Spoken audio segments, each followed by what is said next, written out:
Hello, hello, hello, hello. How's it going, guys? We're back. What's up, Kick? What's up, Eddie? Not much, man. How you doing, Andrew? Doing good, man. Doing good. We got a listen, I am going to the F1 race this weekend in Austin. Oh shit, really? So yeah. So gonna be attending Sunday. They were the boys in marketing were kind enough to get me a couple tickets. So I'm gonna be taking my son to that. So much appreciated for that, man. Hey, that's awesome. Well, hopefully the team does all right. Let's see if they can score a point. It'll be incredible. Right. Yeah. I mean, that whole journey's been wild, man. So if anyone's gonna be at the F1 race in Austin this weekend, would love to meet up, have a beer with you, man. But yeah, man. This is episode 15, right? Killing it. This is episode 15, right? Episode 16. Oh shit! Fuck, we're crashing it. No, that's my bad. I think the call sheet says 15. Let me change that. That's Yeah, all good. it's That's all good. That's all good. it's That's all good. episode. Episode 16. It's Episode 16. We've got a big episode today. We've got a big episode. We've got 3 guests coming on. Very different guests, to be fair. We're mixing it up a bit. We've got Comeback, we got Sam Pepper, and we got Marco Moreau coming on, which is Marco is going to be epic. I'm really looking forward to that. Sam Pepper, of course, is a legend in his own right, and Comeback has been asking to come on for a long time, and we're making good on that promise. I'm really looking forward to chatting to Comeback too. Yeah. You couldn't be more right with the diversity here, man. But that's what I love about Kick, man, is like we are not a one-trick pony. We're listening to all communities, man. We're not safe from anybody, man. So yeah, like Comeback. Listen, Comeback has been pretty patient, man, because I'll let you know, like, I think you guys had an exchange on Twitter. I've had the pleasure of meeting him at multiple Dream Hacks. He has jumped into the community, man. But this guy's an OG streamer. He's been streaming for like 7 years, 8 years. The dude's got like 5 kids. I don't know how he does it. He's got a 6th one on the way, right? Yeah, he's either got a 5th one or a 6th one on the way, man. This guy was in Uprise. He raps, he writes music, he's a streamer. I have a clip of him that we can pull up and we can see if it'll work with our Discords. But he calls out a lot of like rumors around his verification, around his KCIP, and would love to get in and talk about that. But you mind if I just bring him in here real quick? Man, of course. Let's do it. Yeah, let's go. Comeback, you there, man? Yes, sir. Yes, sir. What's up? Hey, just throw on your camera. I think we're missing it. One sec. There he is, the man himself. Fuck, I'm loving the merch there. Look at that. On, the Kick hat going on, the Kick shirt. Hey, that's awesome. I got it all. Yeah. No, Comeback, man. I was just telling Eddie, I think you coined yourself. I think I saw this on your Twitter not too long ago. What do you call yourself a loser with a winner's heart? Yeah, loser with the winner's heart. That's right. Yeah. So I thought it was cool. And you know what? I'll be straight up. Like, dude, I ignored you for a while. You know, I'm going to be very honest with you because I think when we talked about coming on to Kick Talk, dude, you were relentless. You were in my DMs. You were tagging me in everything. Yeah. You were saying blah, blah, blah, blah. And I was like, holy cow, I'm getting bombarded, right? But the more I got to know your game, the more I met you at DreamHack, the more I saw you engage with the community, I started to understand your angles, right? And I think what you just wrote up there kind of says a lot. But I just want to be transparent and honest with you, man. I'm excited about having you here because your enthusiasm, man. Like your enthusiasm is infectious. And I was in the wrong. I was totally in the wrong, assuming something, right? Where you were just like coming after me. You know, my attitude of you being like a pick me, I couldn't be more wrong, right? So I just want to apologize to you for not getting you on Kick Talk sooner. And I just want to thank you for like your infectious enthusiasm, man. So I just want to get that out of the way. Oh, I really appreciate that. I understand your approach of it. And I appreciate your patience and I'm grateful that you guys have me on here. You know, I like to say I take yes for an answer. I think a lot of people they're gonna see like somebody who's not known, and that's how they view everything. It's like, this guy, how is this guy doing this? He's annoying. Why is he, you know? But I think if anyone sits down and gets to know me or watches some of my content, I think they'll enjoy it. So I just keep pushing forward. I've always been that way. Hell yeah, yo, come back. I've got a few questions for you quickly, man. And then what I was thinking, I was going to kind of just hand it over to you to ask anything you wanted. How's that sound? Yeah, absolutely. Yeah, sounds great. Awesome, man. So just on that note, yes, Andrew just mentioned before, and this is a bit of a saying of yours, I guess, and you mention every now and again, but what does a loser with a winner's heart actually mean? I guess the best way I can break it off on the top of my head is I've come across many challenges, and it seems to be the same way that kind of the Kick Talks happens, right? I try like 100 times, but I still have the heart for it. So eventually, I'm gonna be a winner, but I still just don't coin myself as that just yet.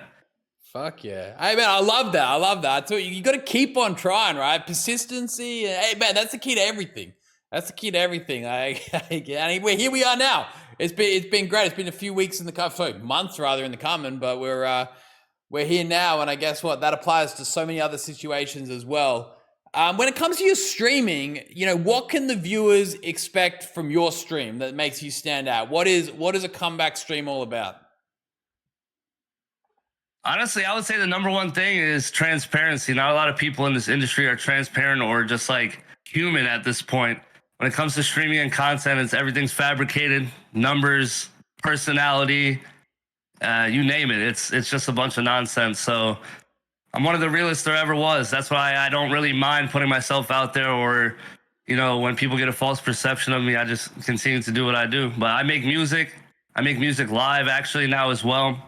I play Fortnite, involve my family. Like, I'll play with my daughter and stuff like that.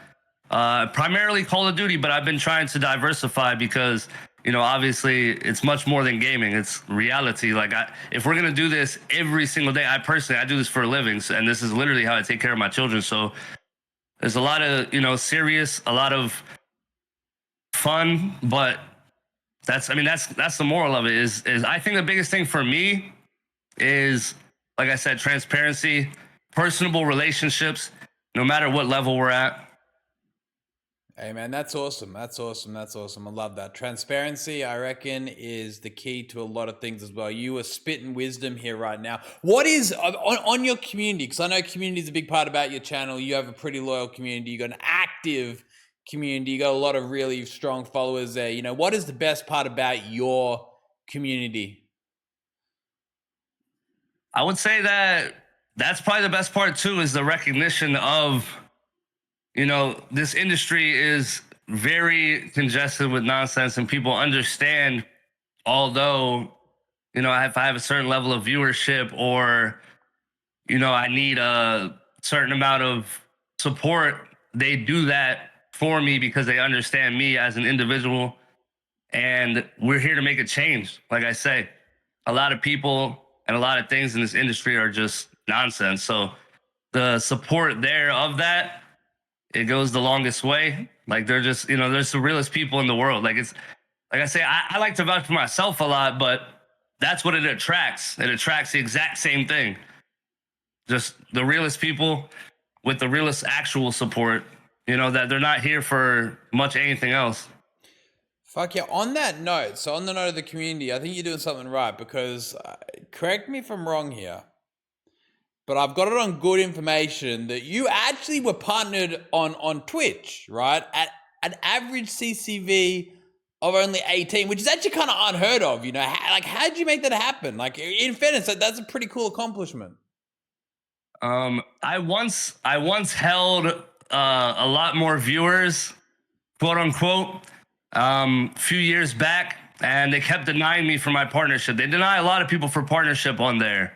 But even as my viewership lowered, I switched games, I switched content. I went from a console streamer to a PC streamer. I just continued to apply. It's the same thing what I did with KCIP. I got real lucky with the verification on here. I just want to give a big shout out to Trainwrecks. He knows me from Twitch. I talked to him prior to coming to Kick. I'm like, listen, man, I got 2,000 odd subs. My community is going dumb on Twitch, and Kick. I came here brand new, so I just applied the same concept here. Like I said, I just don't take no for an answer. Like, I couldn't get partnered at first, and I would just send in another application. And that's why I want to say thank you to you, because a lot of people are maybe applying for this and not understanding that it is still possible. So I keep applying, and if a human reads into my content or into my story, I think they'll enjoy it and I think they'll appreciate it. So that's how I got partnered. That's how I got everything that I got in this industry. Fuck yeah, I like that. I love that. Andrew mentioned before you went on Underground Uprise, right? You've got a little bit of rapping skills going on. When are you potentially releasing a song? When do you have something coming for us? Oh, so the last song we did in the semifinals in the last season of Underground Uprise with the OG Kills, we're gonna release that to all platforms very soon. And I'm working on some other stuff behind the scenes too. But like I said, I make music live every single Monday, and then I drop a little, maybe just like a verse at least every week, and I'll include the chat in that, for instance, or even freestyle, just have fun on live too. But like actual music wise, I haven't released anything in a while, so we're gonna release what we did from the Uprise very soon to all platforms. Hell yeah. Hey man, that's epic. That's epic. And big shout out to Underground Uprise as well. They're doing some awesome work there. Looking forward to their next season, right? Next episode coming out pretty soon. And Comeback was very close to performing on the stage at DreamHack, man. He just got beat out in the finals, but he was right there. Fuck, that takes a bit. That'd be scary. I'd be far too scared to go perform anything on DreamHack. That would be epic. Hey, Comeback, just quickly, man. Any questions from you that you got for me, for Kick, for the community, representing anyone else you may be speaking for? Yeah, I got a fair share of notes here, but I want to ask you something kind of off topic to start. Eddie, for you, if you had to move to the States tomorrow, where would you move to and why? That's a good question. I would probably end up in North Carolina, mainly because right now there's a hell of a lot of tech talent over there. There's a lot of really hardworking people, a lot of companies out that way that I respect and have a lot of respect for. So I'd love to be amongst that engineering community. That would be a big sell point for me. So North Carolina would be. Okay, word. Yeah, I'm from Philadelphia, so it's similar. It's kind of close by. I've been there before. I like it a lot. Hell yeah. Now, to be fair, my geography when it comes to the States is a little bit flimsy, but Philadelphia, I've heard a lot of good things. Yeah, well, yeah, it's good and bad. If you're right outside of the city, it's nice, but there's a lot inside the city is a little sketchy. Philly is gritty. It makes a lot of sense that you come out of Philly, man. Yeah, man. I mean, that's like Rocky Balboa country, right? Yeah, exactly. Yep. All right, so for other people that are looking to get verified or maybe even into KCIP for themselves, like say for instance they're just missing CCV, right? Like I don't always hold the metrics for that. So moving forward, how could somebody go about on getting an actual response or displaying their content as a quote unquote smaller streamer to you guys? Because I heard on a recent Kick Talks, I mean, I set my alarm for this. I try to tap in with you guys on the best of my ability. So you guys mentioned that it's potentially going to be case by case moving forward, if I'm not mistaken. So what do you think that other smaller streamers that are looking to even just get verified or get into KCIP could do moving forward for themselves? So that's a big one that we really want to push forward. I think it comes back to this idea that KCIP was created to help really great streamers go full time. That's the bottom line. The understanding is that there are so many incredible streamers that are out there right now today who don't have the ability to go full time. They can't, commit to making incredible content as much as they'd like to because they have to juggle a 9-to-5 job 5 days a week, and it's difficult to, pull that off. And our idea, our thesis, my theory, our theory here at Kick is that if we can find a way to find those streamers that are currently on the cusp of being able to go full time, get them on the KCIP and let them, dedicate themselves almost to live streaming, we could see that next generation of live streamers like pop on through. It's all about homegrown talent. That's the word we always use. It basically implies people who started off on Kick, built up an audience on Kick, and have succeeded on Kick. And, our goal here is to support them. And we very quickly realized with the Kick Creator Incentive Program, the KCIP, that unfortunately what we were doing with such high requirements, because the requirements quite right now, they're quite difficult to get into, right? It is not easy. It's not easy. And, we quickly realized that these requirements are a little bit harsh, and it's cutting off some really great creators. There's some incredible creators out there that just don't meet the requirements. Streaming for multiple hours a month, many tens of hours a month, averaging crazy CCV. It's hard work. It really is. The requirements are hard. So, our goal here is to bring the requirements well and truly down from a metrics perspective and bring the requirements up from a quality perspective. It's back to this old saying, quality over quantity. The quality content will trump the quantity of content or the quantity of CCV any day.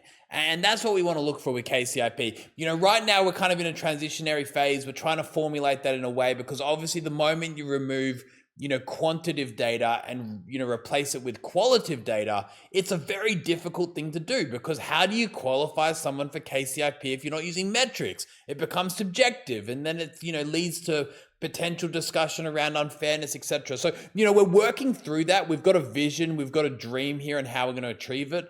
I think there's always going to be an element of metrics enabled around it. For the time being though, my advice to people would be to ensure they go about live streaming in the most transparent way possible. You mentioned that before. I think there's a lot of shortcuts you can take live streaming. There's a lot of shortcuts. There's a lot of communities you can join. There's a lot of things you can do, right? My advice is just do your own thing. Don't get involved in any shortcuts. Don't try to cut corners. Just make great content, enjoy yourself, go about live streaming, build up the community, and the success, the verification, the KCIP, all those milestones, they will come. If you try and cut corners, you're only going to find yourself misled and disappointed when you come back with an unfortunate rejection email. So, we can't reveal too much behind how we track that, but it comes back to this old sort of, thing that I love to repeat over and over again. As a platform, we can see what's going on. We know what's happening. And, when corners are cut, we can see it, right? So just make sure you do things by the book and hey, look, we want to get as many people into KCIP as we possibly can. We're trying to accept people every day. The more people in the KCIP, the better we're doing our jobs, the better the platform's performing. So, we're doing our best to get as many people through the door. We just, we got to draw the line at points where people maybe get in trouble. And keep in mind also, we also have the right to decline people if they're getting banned too often, if their content's too edgy. So, make sure you're being wholesome. Make sure you're being a good person. Make sure you're not doing anything wrong, right? Community guidelines, that's first and foremost. So, hey, look, I think there's a lot of advice I can give. At the end of the day, just be a good member of the community. That is all we can ask. Be a good member of the community, abide by the guidelines, don't try to cut corners, and success will come. Stay out of the drama for sure. That's it. That's it. Thanks, yeah. You're cooking, Eddie. I like that. So along the lines of KCIP as well, is it true that certain streamers, no matter what their viewership is, they have a set rate, or does this vary no matter what? So the KCIP has been evolving a lot. I say this a lot. When we came out with the KCIP, it wasn't perfect. Today, it's definitely better. Is it still perfect? No, it's not perfect yet. It's still far from perfect. It's evolving. It's constantly evolving.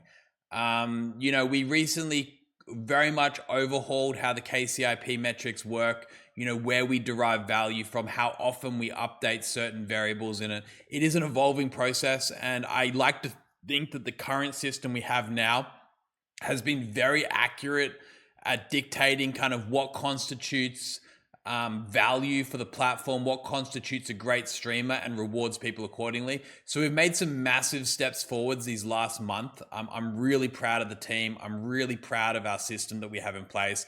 It's been much better at detecting the right people for the right payments. And, overall, I think we're rewarding the right people more often. But again, we have a lot of work to do still. We're still figuring this out. We're still working our way through it. At the end of the day, this is all about making sure that everyone here gets paid an honest wage or an honest hourly rate almost. I shouldn't call it a wage. It's an honest day's pay for an honest day's work. Put it that way. We got to make sure things are fair. We got to make sure that everyone is in line and it's working as expected. And that's the biggest hurdle to overcome. But there is no fixed rate. Nothing's guaranteed. The rates can change every hour, every day, depending on the live stream, depending on many other metrics. Okay, word. Hey, real quick, come back. I got about 4 minutes here until we got to bring Marco in. So just a heads up. Okay, a word, perfect.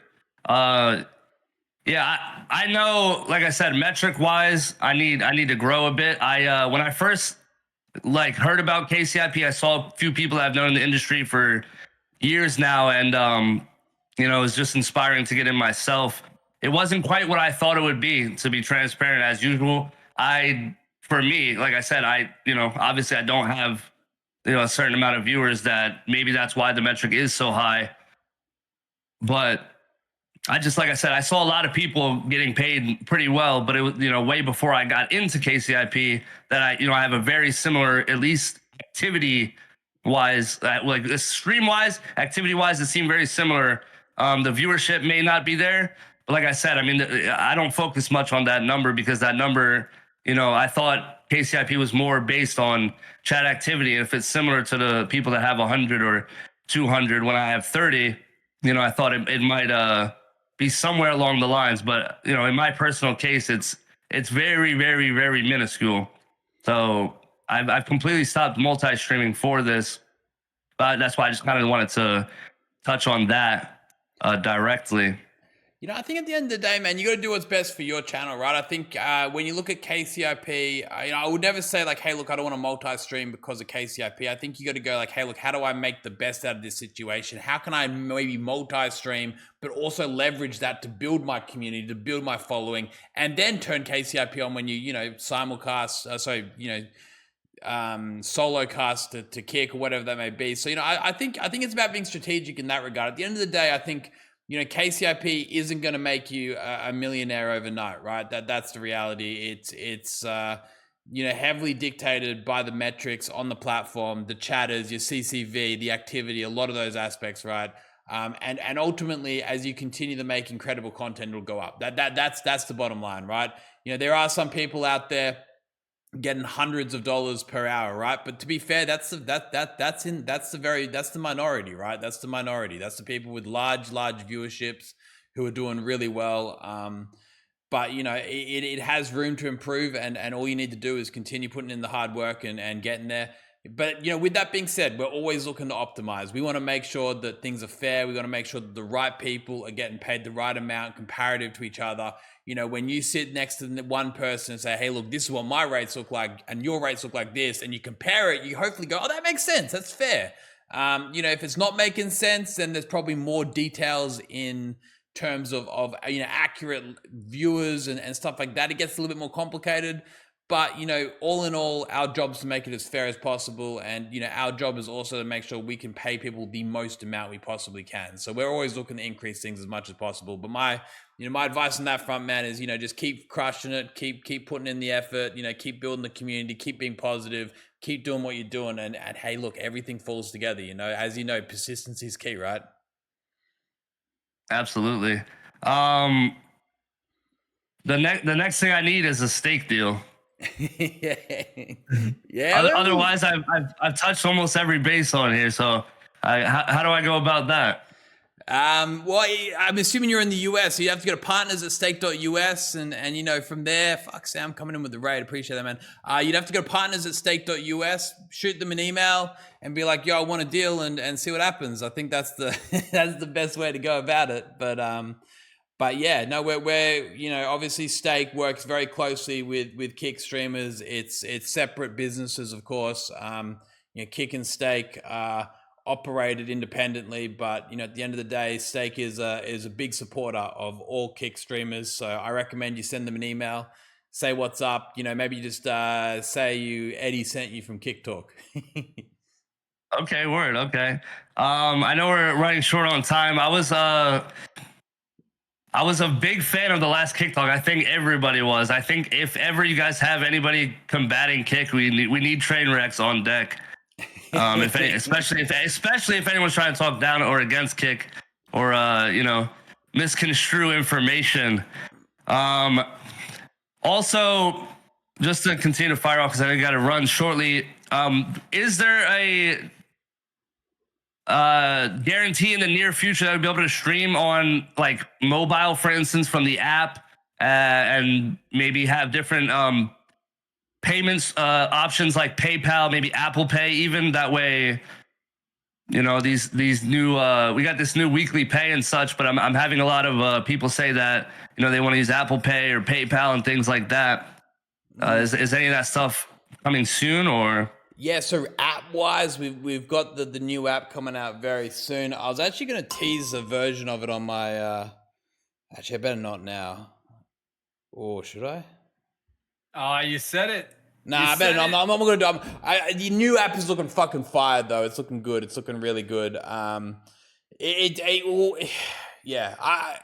all coming together. Put it that way. Like, you know, what we're doing here at Kick nowadays when it comes to features release, when it comes to what we're working on in terms of creating a better viewer experience, a better streamer experience, you know, just a better overall live streaming experience. You know, everything we drop product wise now is going to be top notch, and you know, you can only expect the best. So, you know, all those things you've mentioned, whether it be in-app streaming, whether it be more payment methods, we're working on it, we're cooking away. We're going to bring you the best possible experience to maximize your ability as a streamer and your community as viewers to have the best possible time on Kick. So we've got you on that front, man. Everything you mentioned there, it's happening 100%.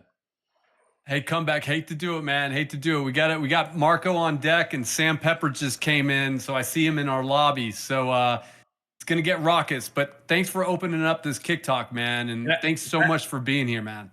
Can I bother y'all with one more thing real quick?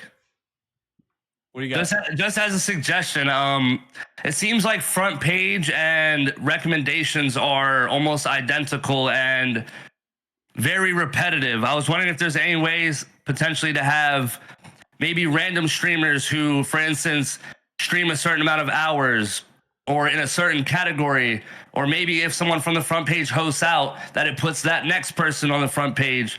And, you know, they can only do that like once a week or something along the lines. Basically, long story short, I'm just thinking about front page and recommendations being a little different. It seems like, you know, they've gotten better, but at the same time, a lot of it is, you know, it's the same exact people, and recommended, it seems to be literally the same people that are on the front page or recently on the front page, rather than like new up and coming streamers, for instance. You got to watch my streams, man, because we open up with that all the time, and the pick-me's come out, the pick-me birds come out, and then what I do is I open up my stream and I name out all the streamers that we have front paged, and one person can name any of the streamers that I mentioned in there. So I invite you to come into my streams. You can hear that list being read out every day. I don't know that I totally agree with you, but everything can get better. I totally agree with that. I think on that note as well, I think in terms of the tech side, the homepage, the way it's curated from the recommendations, there's a lot working on that. You know, you know, a large goal for Kick right now is, you know, watch more. And watch more, what that entails is essentially making sure that people who view Kick end up watching more streams, right? And in order to do that, we need to recommend more streams that make more sense to them, right? So that's big thing we're working on. Our recommendation engine is very far from being optimal at the moment. And, we want to heavily improve on that. So, what you mentioned there, it's certainly, again, it's coming. And, we want to make sure that the right people, again, the right feature time, Andrew's got that under control. I think there is a very fair system there that really does highlight a lot of people. But in terms of the homepage itself, categories that are recommended, streams that are recommended, that needs a big overhaul, and we're in progress. It's going to be great when it comes out. That's a huge aspect of what makes a successful social media company, a successful social media platform, is being able to ensure that people are getting curated and served the content that they want to watch. Okay, awesome. Yeah, thank you guys so very much. I'm grateful, and I am looking forward to the improvements. Hell yeah. Hey, come back, man. I really appreciate you coming on. It's great to properly have a chat with you. I'm been following you on Twitter or X for ages, and I've been seeing you in my chat all the time, so it's good to finally talk. And I hope you have a really awesome weekend. Appreciate you coming on. Yeah, it's good to talk with you too. I appreciate it. Andrew, thank you a lot as well. Hell yeah, man. We'll be in touch, man, for sure. All right, I'll talk to you guys soon. Catch Later. All right, later. All right, such a good bloke, that guy. Yeah, man. It's so chilled. It's so proper that he's out of Philadelphia, man. That is such a gritty town. That dude's full of grit, man. Like he said, he doesn't take no for an answer. But at the same time, like when you bring him in, he's got something to say. So mad respect for that. Hell yeah. But hey, man, I'm going to keep it moving along. We got Marco, CEO of M80 Esports. These guys are an amazing roller coaster in the esports landscape. You guys are tracking them. An amazing CS2 team, but also they've made some really tough moves in a lot of the things they've done. I mean, like recently they just had to get rid of their like M80 Valorant team, and their team went back-to-back finals in the Americas division. We can learn a lot from these guys as far as like making very hard business decisions. Also, these guys were involved in like the longest CS2 tournament in like 71 rounds, man. I think another thing about 71 fucking rounds, man, and they went so long that they had to take a bathroom break. Yeah, I'll let him tell it, right? Okay, I'll let him tell it.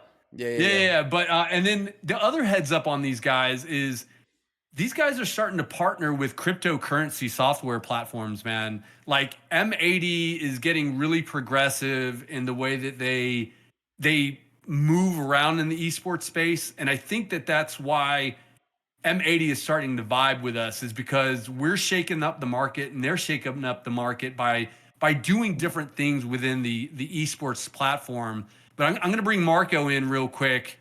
And hey, Marco, what's up? I don't know if you heard me doing a quick intro on M80, but it's great to have you on here, man. And then if you could fire up your camera, that'd be awesome. Nope. Oh, we lost him. We lost him. Let me drag him back in. Hey, just a quick shout out to all the people dropping me subs, by the way. I really appreciate it, guys. Thank you. Marco, you there? Yeah, I'm here, man. Can you hear me? Can hear you. Yeah, there it is. Oh, there we go. Sorry about that. Old man No, challenge, technical difficulties. Hey, man, I'm right there with you. Don't worry about it, man. Hey, I was just talking about M80 to Eddie about like some of the moves you guys have been making, everything from crypto to tough decisions you've been making around your Valorant team. Even after having like a highly successful Valorant team, and now your CS2 team is just like have been taken off lately, and the support you've been showing us is lately, through DreamHack. I think that's been our association and getting to know you guys, because we've been at the same venue as the esports tournaments, but we're really excited to have you on, man.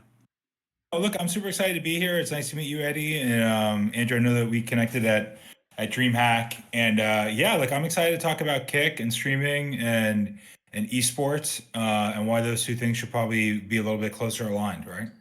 Awesome. Hey, Michael, I've just got some questions for you real quickly that I'll hand over to you. But just on that note, Andrew's kind of mentioning, hey, look, like things have changed up a little bit for you recently in esports. I guess what esports in general is, it's always changing, right? Especially lately, it's been mixing up a little bit. And as mentioned, there was a relatively tough decision recently to to kind of almost discontinue or kind of drop the M80 Valorant team. Like, you know, maybe talk a bit more through that and how that kind of happened and what things looking like on that front.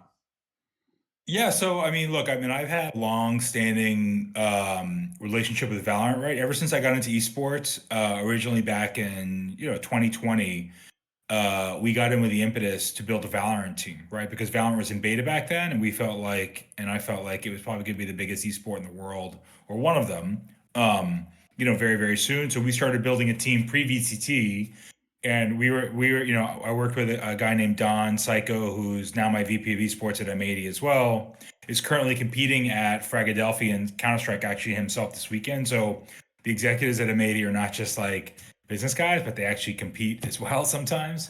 But we built a team that went to top 5 in champions.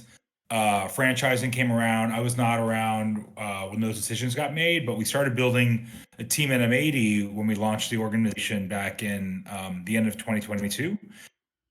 And look, I mean, it's not gonna lie, like it was tough, right? I mean, like 2 years in a row, back to back, we probably had the best. Easily had the best team, I think, in challengers, and went to the grand finals both years, both in Brazil and in Mexico. And unfortunately, like just didn't get it done in the grand finals either year. For whatever reason, whatever happens, it's like losing the Super Bowl back to back. So it's definitely a tough pill to swallow for us. But we're still super passionate about Valorant. We haven't made any decisions. The existing roster, a lot of those guys were tier 1 players. They could all play in VCT already. I think the fact that you've seen our coach, assistant coach, multiple players on both of those rosters all move up into VCT and have a lot of success, like John QT and EU. Xander just got picked up, Koala. So, all these guys are really good players. We have a good relationship with a lot of players in that space. I think we understand how to pick talent in Valorant. So, our days in Valorant are not over, but those players from the most recent roster, their contracts expired if we did not get to VCT. So we allowed them all to explore opportunities, right? So, for us, I think we're just trying to think about, what does the future in Valorant look like for M80? Where is that going to take place? There's a lot of different ways that could happen. We have a good relationship with Riot. So, I would say for now, I would say stay tuned on that. And let's see where we end up. Right. But, yeah. So basically what I'm hearing there is you guys were kind of like well and truly ahead of your time when it came to just even recognizing the potential of Valorant. Obviously, what with back-to-back, such close sort of near misses there, kind of almost being veterans of the Valorant esport. Like what I'd more or less call it a break at the moment for the time being. You're leaving it be with the intention to probably come back better than ever. Yeah. This is a brief break for us. But I think more likely than not, you can expect to see M80 back in Valorant in some way, shape, or form, I should say. Andrew was also saying just before that M80, has set the record for the longest CS2 match. I believe you said 71 rounds, Andrew. Like 71 rounds, man. What the hell happened there? Yeah. Like we were playing, our Counter-Strike team, which is also, I mean, look, we got into Counter-Strike just over a year ago, and we said when we got into it, we were going to build a world-class team, and people thought we were crazy. And we said we were going to build it in North America, and people thought we were even fucking crazier. And we did it, right? So right now we've got a top 20 team in the world, ranked 18. Really young team, very, very good players. Recently transferred one of our top players to G2, and one of the biggest transfers, I think, from North American to EU history, and replaced him with a 19-year-old rookie named Lake out of Oklahoma, who just stepped right in. And he had never even left the country before. We signed him, put him on a plane to Poland for boot camp, and a week later he was flying to Riyadh to compete on stage at Esports World Cup against the number 1 team in the world, right? So like he jumped right in with both feet, and he's been great, played really well at ESL Pro League, was a part of that match that you just referenced against Fnatic at Pro League, where we, it was like 3 hours, 3.5 hour map, something insane like that. It was 71 rounds. every single player at the spot was watching it. Everyone's watching it. I think we did something like 20 million hours watched of that particular match, right? Like on stream. So I mean, that really gets to Did you like, say 20 million hours? I think it was something like 20 million hours watched, but from the concurrent That's audience. insane. Guys, that's insane. Anyone in chat who's questioning the validity of esports, that's bonkers hours. Yeah, I mean, like that's a really important point, and that's why, again, like I think when Andrew and you and I first started talking about esports and Kick and what the opportunities could be like there. I mean, like this is my fifth company. I love, in the past, I've loved to try to build disruptive businesses and disruptive companies that kind of shake things up a little bit. I think that's a lot of what Kick has been doing since you guys, have launched recently. Is you've got this massive platform, a lot of engagement, a lot of things happening, good, bad, but it's disruptive, right? And it's about trying to figure out what's working really well and what you have to get better at. It's never easy, but it's great to have that type of work to do. And I mean, look, esports still drives the highest concurrent viewership in streaming. Every time you go on a streaming platform and there's a major Valorant match or a major CS major happening or Dota or you name it, those games always have the highest concurrent viewers for that moment. And when those matches are over, it drops back down. So esports still drives viewership very significantly, and it's a big part of building community and getting people excited about watching the matches and the games, and it's good for us, right? So it's definitely something that I think should be aligned with the future of Kick and what you guys are building over there, and that's why I wanted to come on and just talk more about it. Yeah, I think the number alone you mentioned before about that, there's absolutely zero doubt, right? The at the moment the live streaming space is heavily led by gaming, but gaming is led by esports. People who find gaming live streams typically find it through esports, right? And esports and live streaming have been intertwined now for over a decade, and a big reason we're here today is because of the rise of esports and the fact that it chose to broadcast its events through streaming platforms. That is such a big reason why live streaming is at where it is today. So we're big believers on that. And on to my final question before I hand it over to you. Sort of as you mentioned, Kick is certainly kind of coming into the space, disrupting a bit, but at the same time, we are looking to understand better how to intertwine and get ourselves aligned in the esports market. How do you see Kick getting more involved with esports and succeeding and playing a part in the esports market? Yeah, so I think two things. A couple things, right? So one, you want to incentivize, I think, esports leagues and teams to commit to Kick and stream on Kick and put their content, both their content creators, their content on Kick, and bring their audiences there, right? That's really important. And the most important thing, honestly, to esports organizations right now, every esports org out there right now is in a war, right? And the war is basically survival, right? Every esports team is trying to figure out what their business looks like. How do they make revenue? How do they sustain? How do they scale and grow? It's not an easy. If I just wanted to make money, there'd be 1,000 other businesses I'd be in besides esports, right? We're in this business because of the passion, right, and the competitive element of it, and and working with the players and the teams, and hopefully winning trophies.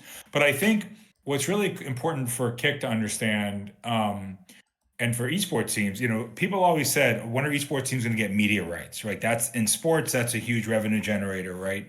The media rights that things like the NBA and the NFL have, and people said, well, in esports, the game publishers really control that, and the teams are never going to get media rights, which is traditional, which is true, right? Teams have never really gotten traditional media rights, but so that revenue source was kind of elusive for a while. But what we've seen over, I'd say, like the last, I don't know, like 12 to 24 months, it's really, really cool, is co-streaming has become the future of esports, right?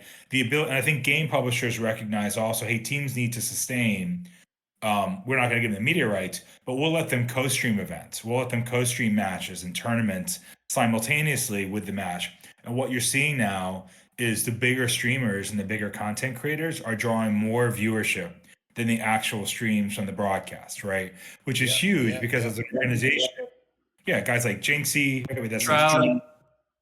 Shroud is a great example as well. Tarek with Sentinels, like when you're drawing more viewership from your own co-stream of of an event, you can sell against that, right? We can partner with sponsors, we can partner with broadcast partners, and that becomes our version of media rights in esports, right? So I think it's just like any other new industry, and esports is a new industry from a business perspective. Like it's about figuring out where you can create revenue opportunities and where you can make money.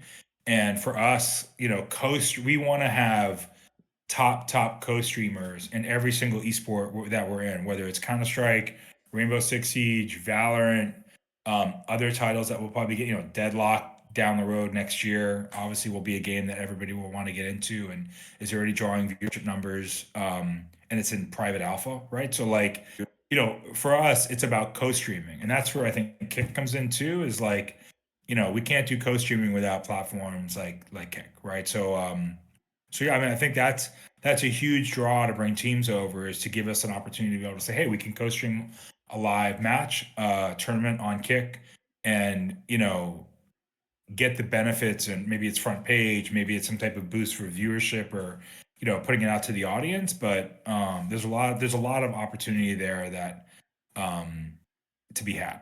So just to quickly clarify here, sorry if I missed like a little bit there, but understand quickly. So from a co-streaming perspective, obviously, let's say Kick, for example, doesn't have the exact rights to say a specific esports event.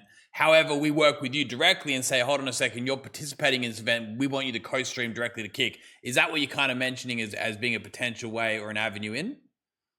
Yeah, you generally have to get permission to stream, but I think most games don't have exclusive deals anymore with specific streaming platforms. Some might, but for us, getting a big streamer to stream our Rainbow Six match that week or our Valorant match that week and draw that viewership, and then what we can do and how we can engage in that stream is key. Yeah, no, awesome. I must say, that's one of the most unique parts about esports right now, right? When you kind of look at like industries and obviously, I think it's very quick for people to kind of look at esport and kind of compare it to traditional sport, right?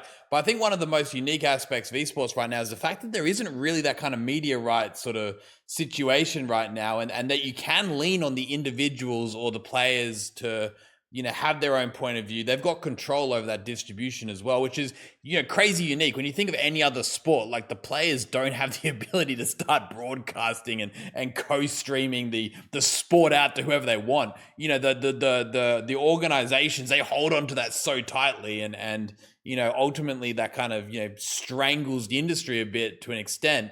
But, it does allow a huge opportunity to the teams and the organizations within the sport to really be able to utilize that as a monetization avenue, right? And it's super interesting. And I think, to your point, that probably more people are going to tune in to a really well executed co-streaming of esport, opposed to that main broadcast, if done well, right? Like I think there's a huge future of that, especially with the landscape that we currently see right now, where there isn't major sort of participation in that broadcasting rights. It sounds super interesting, and it's just about finding that right model, right?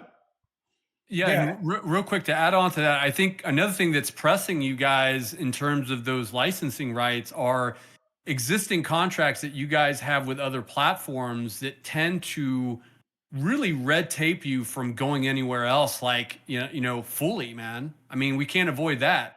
Yeah, I don't do those deals, Andrew.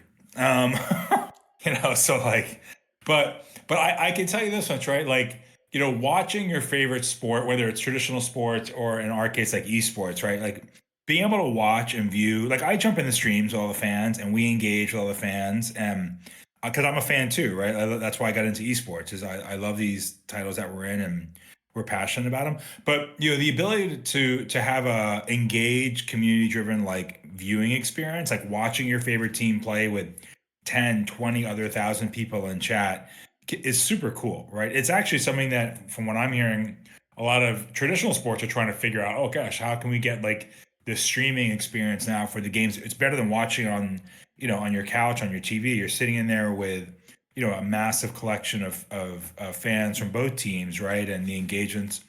But then, I think the next step for that, though, for me, again, like I'm a startup guy, and I find that when companies have been around for a long time, founders have left, uh, they companies change to get stagnant, right? And they stop doing cool shit. They stop doing interesting, innovative stuff, and they just kind of stick with what has worked for the last, 5, 7, 10 years.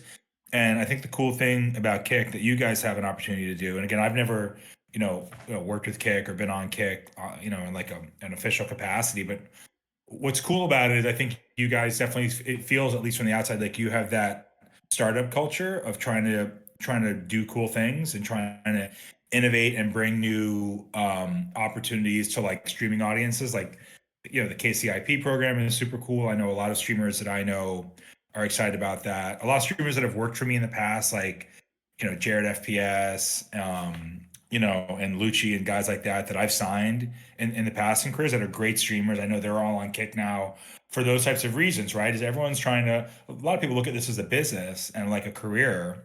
And when you make it easier for it to be a career for people, you're going to draw more interest, right? So what I think it would be cool to see from Kick is, what are the different ways that we can make these, co-streamed esports experiences even better, even more exciting? Like, what are the ways that we can give organizations or game publishers ways to engage with their audience and fans, whether it's drops, whether it's giving away merchandise, all different types of things that you guys can test and try out to measure engagement, I think are, definitely things to do because you guys are still innovating, right? And you want to keep doing that right now. Like the landscape is still there for it. So yeah, I mean, I think that's really important.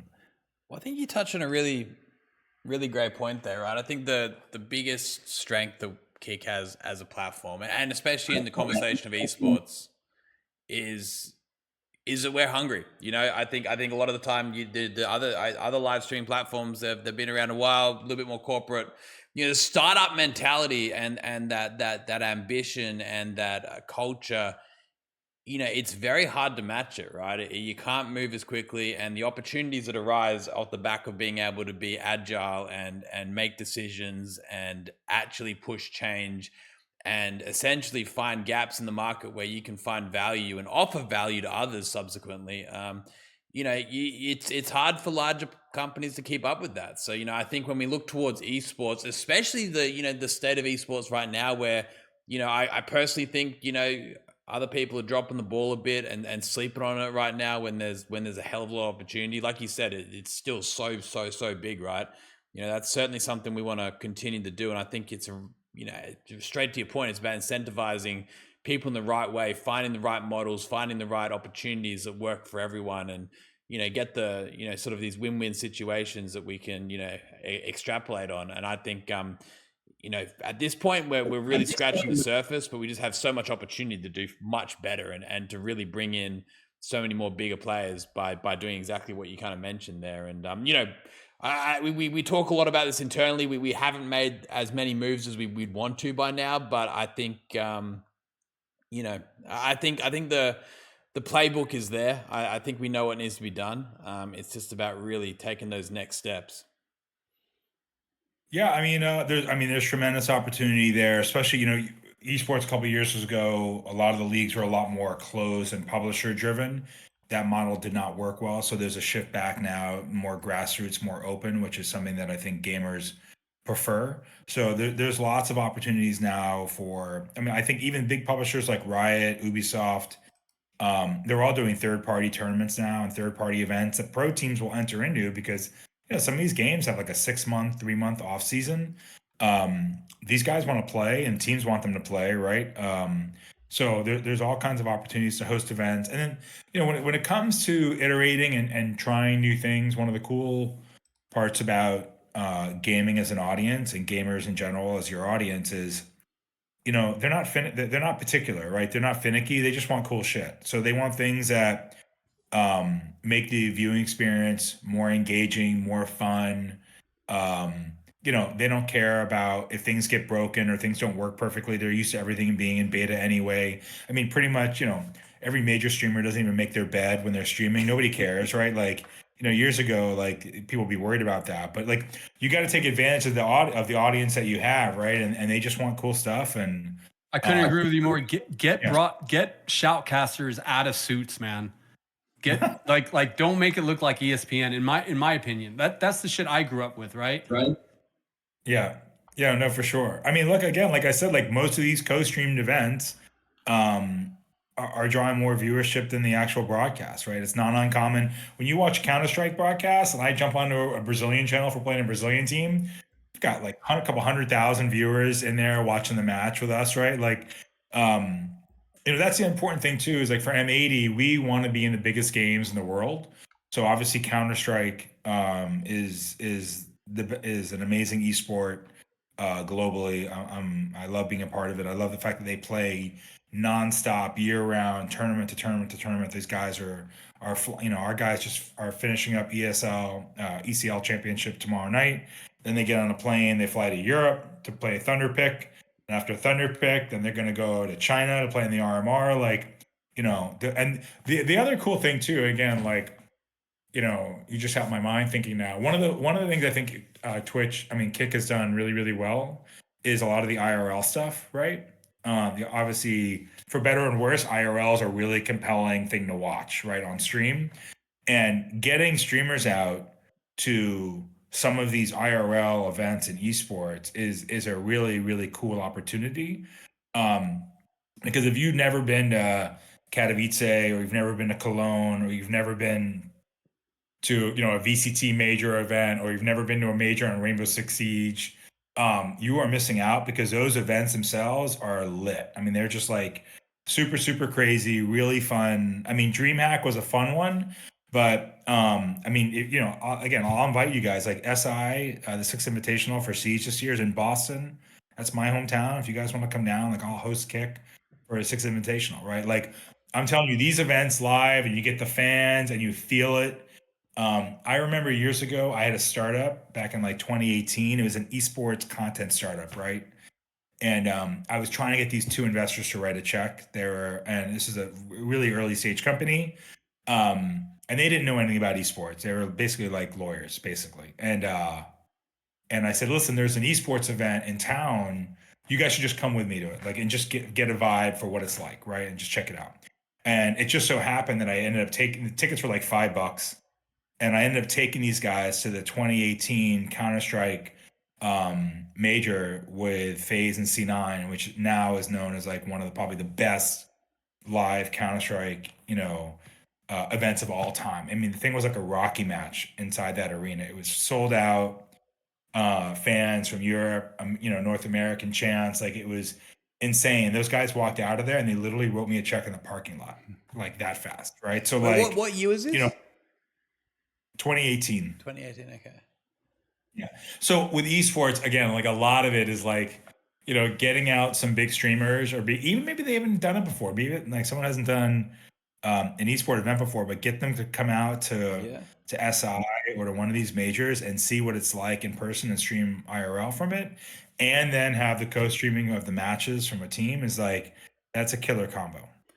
No, I think that the thing about IRL streamers, especially, well, one thing I've noticed at least is the vast majority didn't start off with IRL streaming. They start off gaming, just like everyone else. Like I think everyone, well, not everyone, the vast majority of people have stumbled across live streaming in whatever capacity through gaming initially, whether you're a streamer or a viewer, nonetheless. And you know, I think everyone shares that common love for games, you know, and professional gaming subsequently. So, you know, trying to work alongside that to, you know, not only bolster the esports community but bolster the event itself could be awesome. You know, I think obviously first thing that comes to mind is kind of DreamHack and how that IRL streaming scene has really kind of, you know, maybe helped that a little bit, and they've lent on that a little bit. You know, kind of almost replicating that for the esports. Well, it could be great. And I know a bunch of names come to mind immediately, especially when it comes to sort of CS2 and you're more sort of well-known in esports. I think there'd be a lot of people interested. And I think it's about extending that invite. And again, I think it's all about how can Kick obviously Kick wants to lean in on the success of esports, right? We want to attract the viewers who enjoy watching professional esports, but at the same time, we got to give back to the space as well, right? We got to find a way to kind of add value to the space as well. And, whatever way that looks like, whether that's through collaboration and ensuring that, maybe we have a way to drive further traffic to the events, who knows, right? It's a two-way relationship in every regard. So, I think what you're mentioning there holds a lot of merit, and there's certainly a lot to lean on because, I do hopefully envision a future where people in the space, are synonymous with esports and Kick, right? I think that there is a world where that can come true. I think we can, pull that off. I think we're willing to get behind it and support it.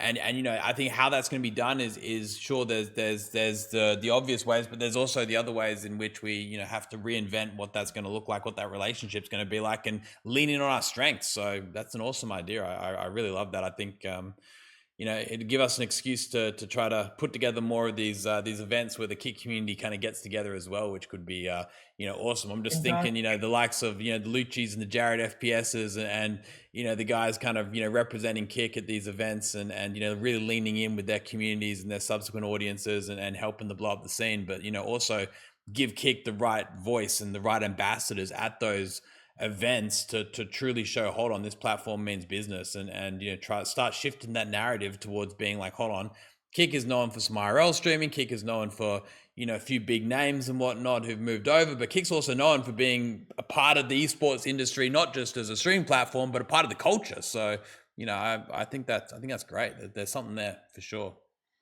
Yeah, just real quick to be cognizant of time, we got about 4 or 5 more minutes, but to double down on what Eddie said, that there's no reason why IRL can't support esports and esports can't support IRL.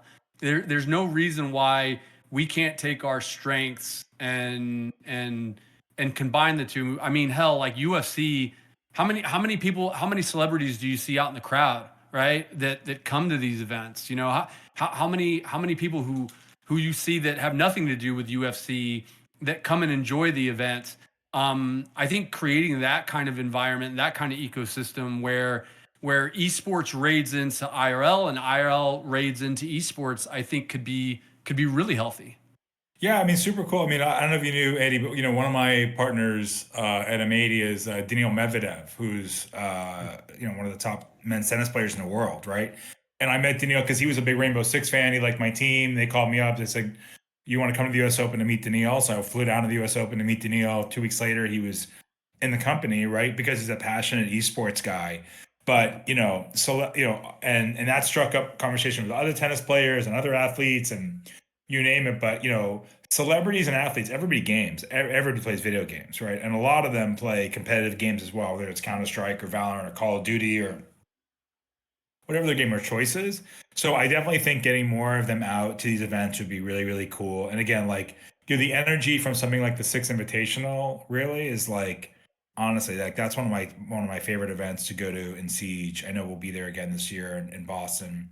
It's cool to have it up here as well. And yeah, I mean these are real events, and the IRL experience is a really it's a really critical part of esports. Not everyone gets to go to a live event. A lot of people watch them on stream only. But when you do get to go to a live event, it just drives home that feeling even more so, right? So definitely I think that there's an opportunity around connecting IRL streaming, big esports events, and everything that's happening around that when those things take place. If you had to recommend one event to attend in the year, what do you reckon? Where should we start? Where would you kind of say the the ground zero should be if we wanted to kind of like proof of concept this? So if you ask me, like if there's one esports event every year that you can go to, which one would it be? I would say IEM Katowice in Counter-Strike in Poland. I mean, there's nothing better than going to Poland in the dead of winter. You want to see real bleeping esports fans like filling that place up, waiting in line, chanting, like the competition. I mean, that place will give you goosebumps like from the second you walk in the door. So like I would say Katowice would be number one on my list. And it honestly, like, I mean, I love all the esports that we're in. It's very difficult to beat a high level Counter Strike event for for the environment. And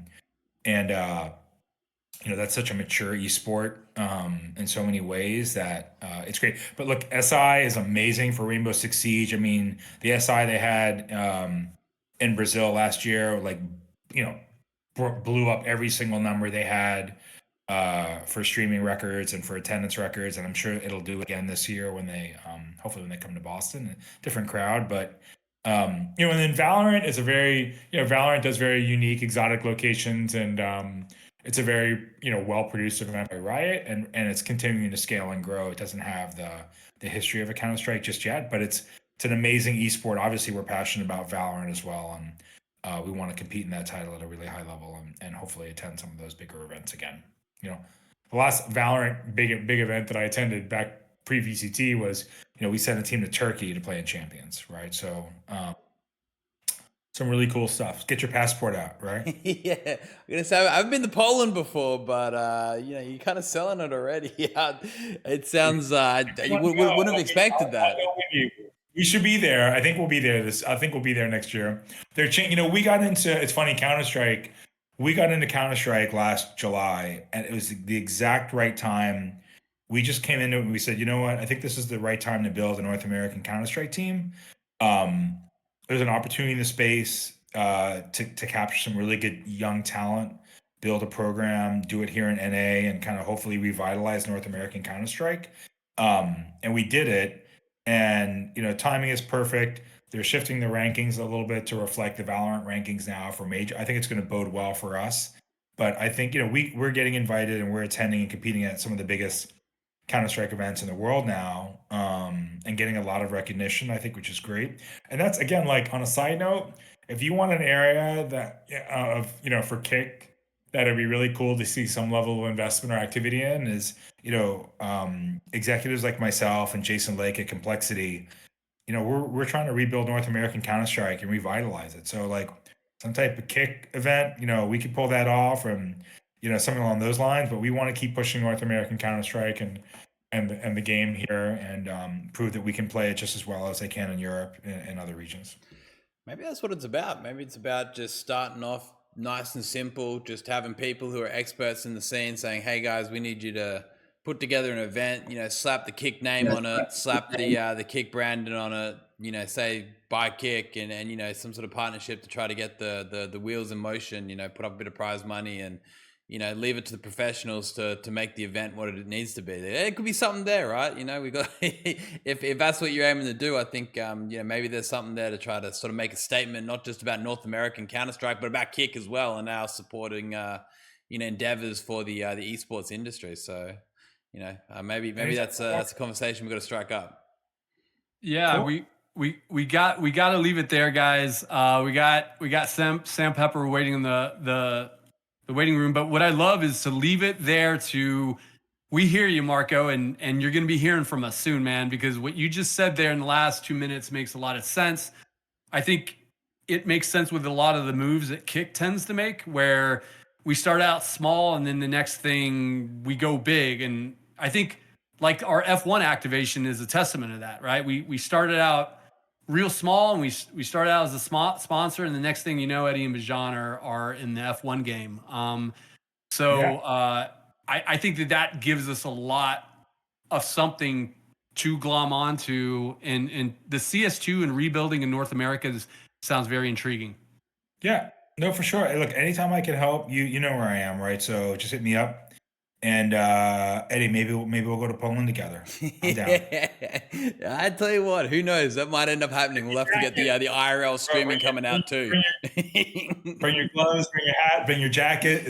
Bring a few jackets, I think, that time of year, right? And if Poland gets cold, dude, it's worth it, man. It's definitely worth it. Hey, Marco, it was a pleasure meeting you, man. Really appreciate you coming on. And I give you our word where we're doing something in this space, and it's only a matter of time until we hit you up to try to get something working. So, really appreciate you coming on and speaking with us. Yeah, it sounds good, man. Enjoy your weekend, guys. See ya. Thanks so much. Awesome. Give me 2 seconds, Andrew. Just need to quickly, before you move Sam back. No sweat, man. No sweat. Big shout out to there we go. Big shout out to Marco for joining us, man. Hey, listen, chat. I know there's an IRL versus esports component, things of that nature, but the two environments need each other, man. Big time, more than you know. There's no reason why one effort can't support the other on Kick. I think that's the main thing, is looking at this and saying, how can we redefine the space for all categories to kind of help out with evolving live streaming in the long run. But listen, man, I got Sam Pepper on deck. I can bring him out in while we gas him up. 2 seconds. Oh, no problem. Yeah, guys, Sam Pepper absolutely needs no introduction with this crew. I totally see you guys in chat going bonkers. For those of you who possibly do not know who Sam Pepper is, this guy's been around since like 2009, 2010. I think this guy started out on Big Brother. I don't know what variation of Big Brother that was. But I think he pissed off enough people on that show to start creating his own YouTube channel where he kind of blew up with a lot of his like social commentary, I would say, pranks. They got a lot of attention. I think he made a short stint on TikTok. Shit, he might even still be on TikTok. I don't know. The dude even worked for FaZe Clan for some short time. I'm gonna let him chime in on that. Sam Pepper and FaZe Clan. Would have loved to be a fly on that friggin' wall. And then the big thing is he's launching his Next Up show here on Kick. No doubt Sam Pepper has made a giant splash here on Kick, whether it's controversial or progressive or kind of helping shape the culture of Kick. But he's coming out with Next Up, where they're literally just trying to find the next big streamer. To kind of tell a personal story of how I was first introduced to, well, I've always known of Sam, but like Sam and Ice Poseidon kind of seemed to go side by side. And I remember there was a massive controversial thing that happened maybe like a year and a half ago. And there was a town hall where all the Kick streamers kind of came together to discuss it. And Sam Pepper and Ice Poseidon raided into this Twitter town hall and basically called out the entire Kick creator community to level up their content. It was an amazing confrontation that I was a part of. And both sides were making a lot of great points. But one thing that stuck with me was this idea from Sam Pepper and Ice Poseidon, like, whether you agree with their content or not, I think the call out to the Kick community, which was, hey man, you got to level up your shit, kind of stuck with me because I try to take the good with the bad and the bad with the good. But that's been my personal exposure to Sam Pepper before I drag him in. Hell yeah, let's bring Sam in. Sorry, I just had a slight technical issue there, but we're good to go. Hey, No Sam, worries, what are you man. doing? Yo, what's up? How are you guys doing? Hey, good man. Good, You've man, good. You've been waiting a whole hour. That's how much you love us. I know. I have so much. I also have so much stuff for you guys. So we're gonna have to speed run it because I did like an hour stream beforehand and like went through all my details with my viewers to see what they wanted me to chime in on. So I've got all of that to go through, plus the stuff I want to talk about. Wait, my cam turned off when I joined. 1 second. Yeah, Let me rejoin. right now. Oh, there you are. There we go. Hey, All right, no problem. Hey, hey, Sam, real quick. I got like 3 real quick questions here. I'll speed run through it, and then I'll hand over to you. How's that sound? Yeah. All right, what's up with the Next Up event? 50K prize. You know, you're talking about some creators, of course. We're going to fast track to KCIP. When's this starting? How do people get involved? Quickly plug it. Yeah, the 24th of this month, the contest starts. You go to nextup.game. It's the website. Basically, any what's stream. The website? Nextup.game. Nextup.game. Nextup.game. Yeah. Yeah, you can go to my Twitter. I've got like a pinned tweet which has like all the details of the event. I even did tutorials on how to start IRL streaming, all the equipment you need, the simplest way to stream. I broke down everything because my main point of this event is to encourage new streamers to start streaming. We're looking for like the next big streamer or the next big. It's all around IRL, so the next big IRL streamer. Basically, each day I'm going to set you like I don't want to call it a challenge. It's more like a theme for your stream. It's like a concept of what I want that stream to involve. You go out and you stream, and you have to pick your favorite clip from that stream that's to do with that overall subject that I've set. You submit that Kick clip directly into the app, and then we have a voting system where the viewers get to vote which clips they liked, which ones they didn't, and then a bunch go through to the next round and a bunch kick off. So it will whittle down to the top 10, and then we'll go down to there to a head-on-head battle, and we'll see who's like the best IRL streamer on Kick. Hey, just like quickly, like in terms of this is obviously relatively similar to like Ice Poseidon's Hunger Games, Scavenger Hunt, some of the stuff he's done. Is there some friendly competition going on here? Do you reckon you can outdo him? Do you think you can get more traction on this event than he does? I mean, I don't know. Okay. My main concept for this event was encouraging new people to stream. It wasn't necessarily like, how can I get like the most viewers watching the event? It was like, how can I get that IRL section on Kick popping? Dude, you're because so that's full what of we shit, need. man. We need You that. just want the most viewers for yourself. Come on. Right. No, bro, I know if I try and compete with Ice, I'm going to lose. I don't know, if I dude. try and It's compete looking with Ice- good. It's looking good, right? Yeah, like, yeah. hold on. Who do you have lined up so far? We have 491 contestants, Eddie. What? 491. We've got Ice, If Joel, everyone- Xena, Deepak, if everyone Asian Andy, averages- Gary. Yeah. If everyone averages 100 viewers for the whole thing, you've outdone Ice. Oh yeah. On in terms of the category, yeah, the category could get more viewers than what Ice did. Yeah, you're right. Yeah, I didn't think about that. I was just thinking about my personal stream. Yeah, as a whole, we could maybe take out Ice. But again, like I said, the main thing for me is I know what Kick needs to be like great is a really healthy IRL community. It's what Kick strives in, and I really want to grow that. So if we can get even 10 new really fucking good streamers out of this, like, I'm gonna be happy. Yeah. No, I love Hey, that, man, man. I love that. I think real quick. Sorry. Matt. We just pinned nextup.game, the website that Sam is talking about it. We just pinned it there. If you guys want to go sign up over there, I got to tell you, I dove into it a little. You really do have every name that's out there on Kick who's IRL streaming. Eddie, the site looks slick. What I really like about what Sam's doing, just to double down, is all the tutorials that he has given so people can be successful in this, right? So Sam is really hand-holding people, and it looks like he's genuinely trying to find the next big streamer on Kick, man. Just to double down on what he's saying, and because I've researched it, and it's an impressive website.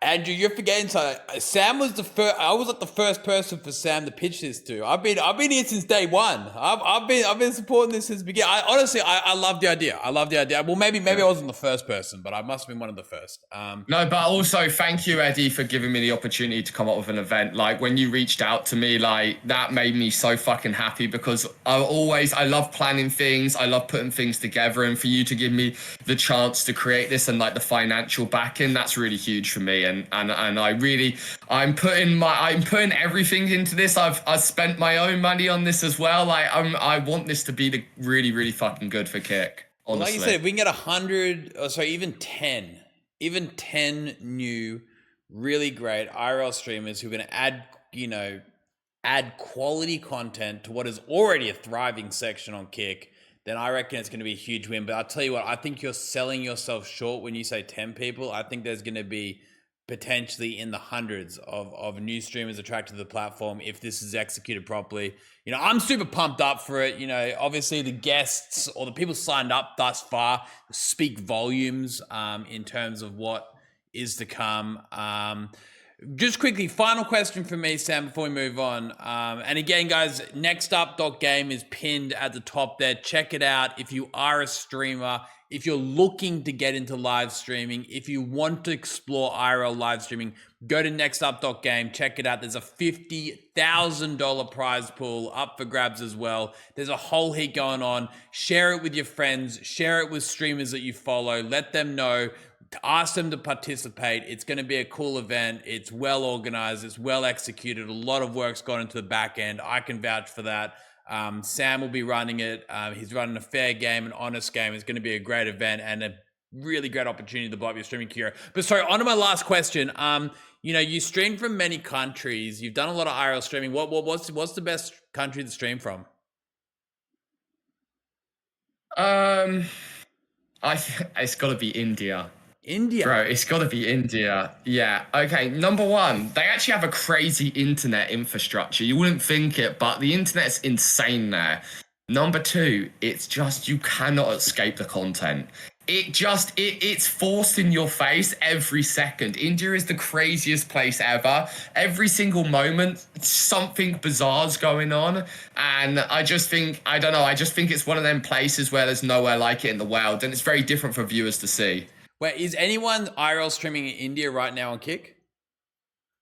We've got 2 Indians entering the event, Deepak and Slum G. Maybe a few more might enter as well.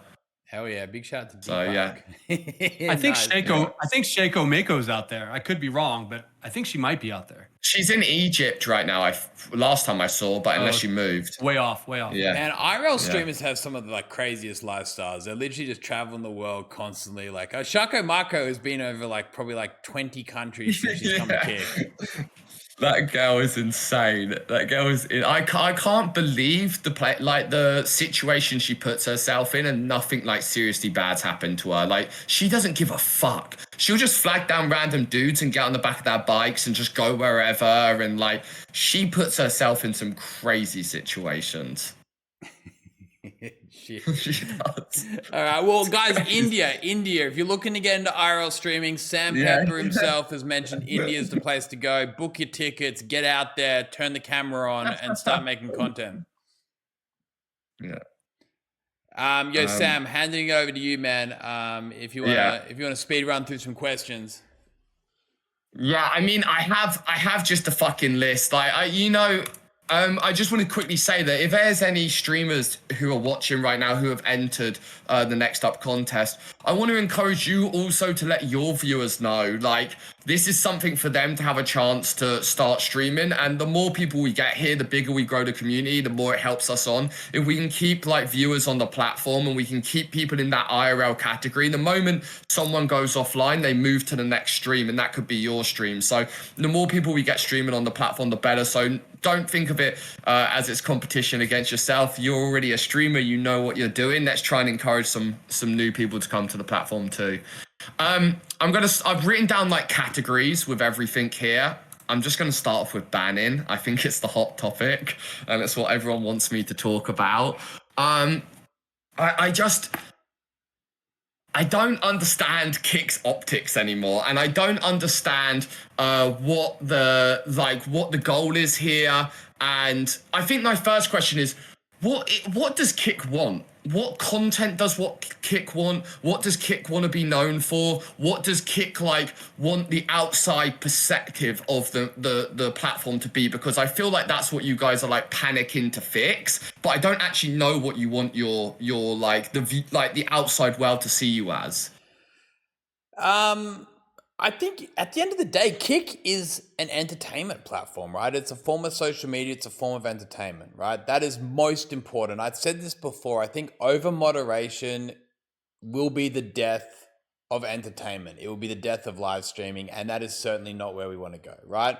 But at the same time, under moderation or lack of moderation will also be the death of entertainment and the death of live streaming. It is a fine balance that we need to understand that has to exist.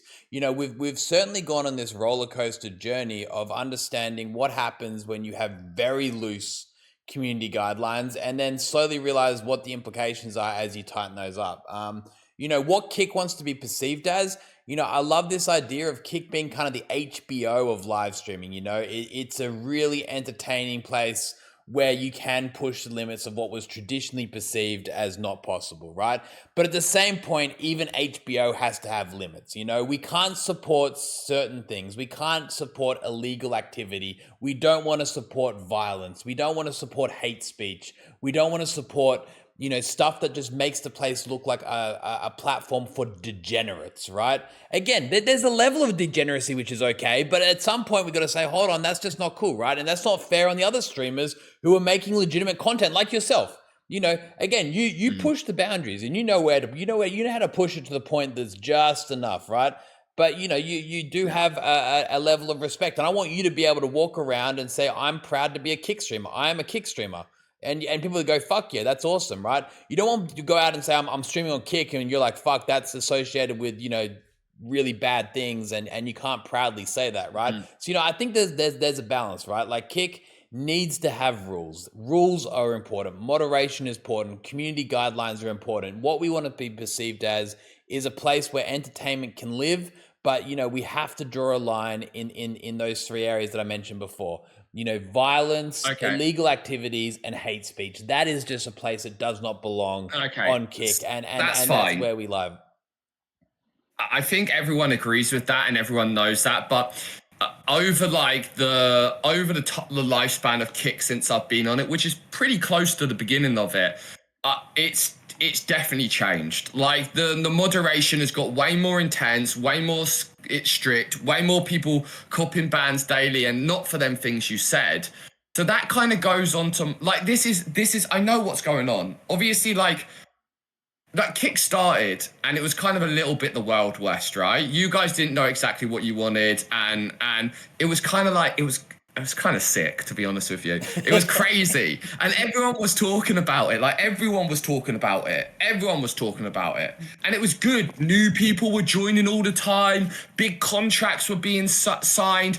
All of these people that hadn't, you know, Eddie, like, I'm in this world. I've been in this world for 12 years. I've been with these influencers. You know, these influencers that have been goody two-shoes on all these other platforms because they're scared of being demonetized. They came to Kick. They were smoking weed. They were swearing. They were opening up about their lives. And I was like, holy shit, people are realizing what this is. This is a platform where, like, you can actually be yourself. You can express yourself, and you've not got to be scared of being penalized for that. And I was like, this is it. This is the platform.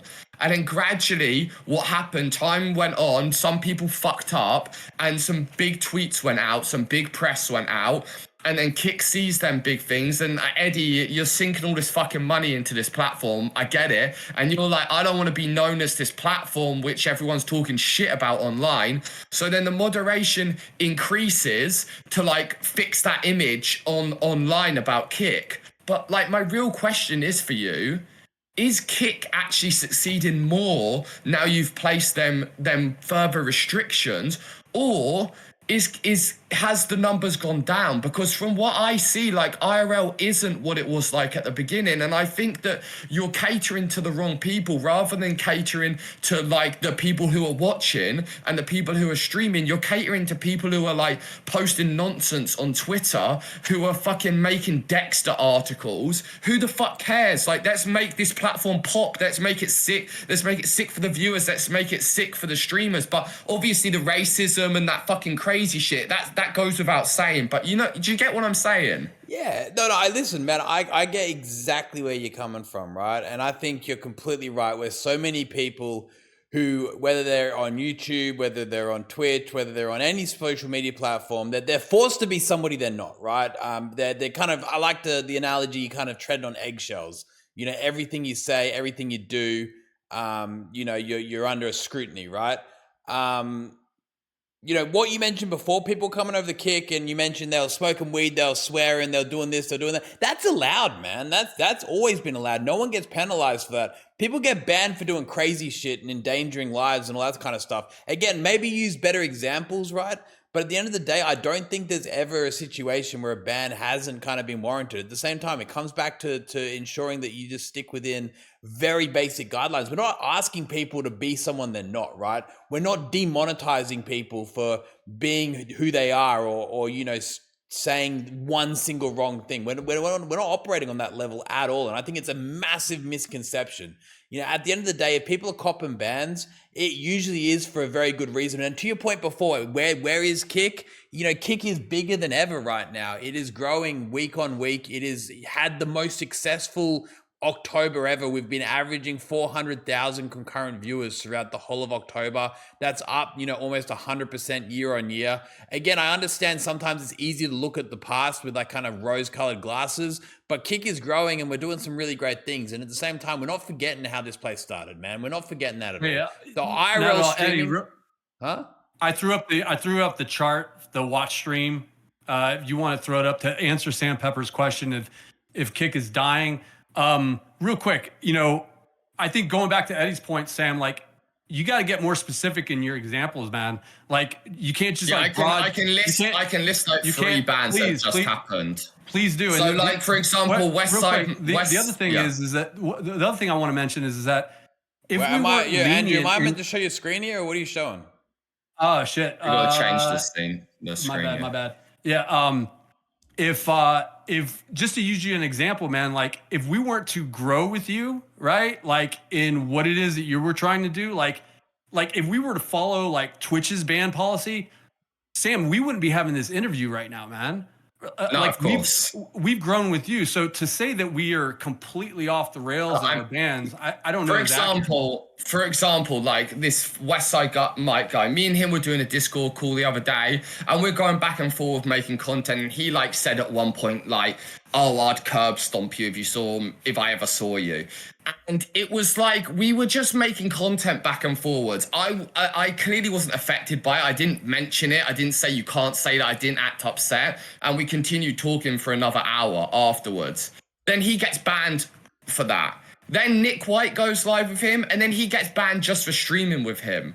And how does that make sense? If I'm not affected by it, I'm not upset. No one from Kick reached out to me saying, like, are you okay with that? Is that a sensitive subject for you? Like, did you feel... Do you know what I'm saying? That's when the banning... And that's just one example. There's tons of examples. Even a DBR example, which, like, DBR went off and caused tons of bad press for Kick. But are we banning people for bad press, or are we banning people for? Can I jump in there for 1 second? I think what you mentioned before, right? I think sometimes figure of speech is complicated, right? Like it depends on the context. Like it is really quite difficult. At the end of the day, if someone says like I'm going to curb stomp you, you look at that and you're like, okay, fuck, that guy means business, right? And it's quite difficult for the moderation team to understand. From what I understand, that would have been a pretty small ban. How long was the ban for? I mean, I don't know, a couple of days, but it's still for me. Did he appeal it? Did he appeal it? I don't know. The guy's pretty. If he appealed it, he would have got unbanned. I'm telling you right now, he didn't fucking appeal the ban. If he went to the moderation team and said, "Hey, by the way, X, Y, and Z happened. You made a mistake," he would have been unbanned. And then Nick White would have never got banned either. But DBR, on the other hand, was out there fucking sexually assaulting people. And what do you fucking expect? The guy nearly got arrested. And you're going to stick up here? Listen, I'm all for content, but you can't break the fucking law, man. But the guy said multiple times it was fine and I don't care about it. Whoa, it doesn't matter. He got reported. Listen, here's the other thing. DBR came into my chat the other day, and we had a long chat. DBR came into my chat, all right? Yeah. 50% of the shit that he did was bannable. Sexual assaulting someone, kissing them on the neck without asking, biting them on the nipple without asking. The other 50%, I totally agree with. He was asking the right questions to the wrong people. He was asking Mizkiv about sexual assault. I was going to say, DBR was pushing the limits in all regards. And I tell you what, props to him on a lot of what he did. Like, he did a fucking great job, but a lot of what he did is fucked up too. Like, that guy's got to learn. Hey, did I not mention to him like a week before that happened, Sam? I was like, yo, Sam, get DBR under control. The guy's going to get in trouble. I said, get him under control. And what'd you do? You didn't get him under control. No, bro, I told him, but then like, you know what it is. It's everyone wants to be the best on the platform, and everyone loves it when the chat's going funny. That's why like everyone shits on me in people's chats. Like people when they stream, they shit on me because it's funny because they know the chat's gonna go fast. And it's the same with content. Like people get pushed to limits because of fucking chat, and they need to learn quick. Like these new, and he learned. You know, he learned big time. He from better that. fucking learn, because next time he gets banned, it's fucking permanent. You got to be careful, man. Like at the end of the day, like we want people to make great content. We want them to be amazing streamers, but they just need to draw the line. Help them understand that. Help them understand that, because you get it. Yeah, you get yeah. it. Like Sam, And you do this- IRL what- streaming all the time. Would you go licking people's nipples and kissing them on the cheek without consent? Like I've actually never got banned on Kick in my whole time of streaming. Only one time I got banned. It was for someone else on my stream. So like, I mean, yeah, I get it. But also I get called non-temp because of it. Like, it's so annoying. Like, So which is the Sam? It dude, sounds what are like you talking? it You sounds only like get you're called willing to have non-temp a- when you sit in this bloody warehouse and do nothing for hours on end. Of course you're gonna get called is non-temp. my How can you blame bedroom, Kick for dude. that? I'm Your chat- preparing for your the chat- event. your Dude, chat go is outside running and do you, man. something Your if you want to chat get is called running you. non-temp. Fucking, I just went do to you understand Egypt how and many my people have to baby deal with died. going KCIP's killed Kick, get Sam to go outside? Like, man, fuck me. Like, non-10 is you sitting there doing nothing. That ain't Bro, my I fault. spent a Don't month turn this in on me. Egypt and nearly died. I nearly died for the Dude, content. What the fuck's sake, man. No, but really, like you know, there are like a lot of bands, even if they're short. It just makes people scared. And this was like to go on to another one of my point. It's like now because of KCIP and everyone like losing, like that KCIP being affected, them losing KCIP because of bans, it's scaring people. And now like people are like more like that they are more inclined to be like desktop streamers and really stream within very small boundaries because they're scared of like things getting them banned and it affecting their money. Man, I think sorry, back to being serious. I think we're kind of joking around there for a bit, right? But like, you know, I think Yeah, at the that's end of the day, Kick is ran by humans, right? We're real people, and Yeah. you're always going to get a response. Like, I think at the end of the day, if there's a misconception and you mean well, you're not going to find yourself permanently banned. I think other platforms, you're literally playing roulette every time you walk outside. You're literally playing roulette every time you do anything that like isn't 100% kosher content, right? And you know that's not what Kick's about. I think if people say that, they're being unfair. Like at the end of the day, we've had to tighten up our moderation. There's no two ways about it. Have we tightened it up too far? I don't think so. I think at the moment, Kick still is allowing people to create the best content on the internet by a long shot. There is nowhere else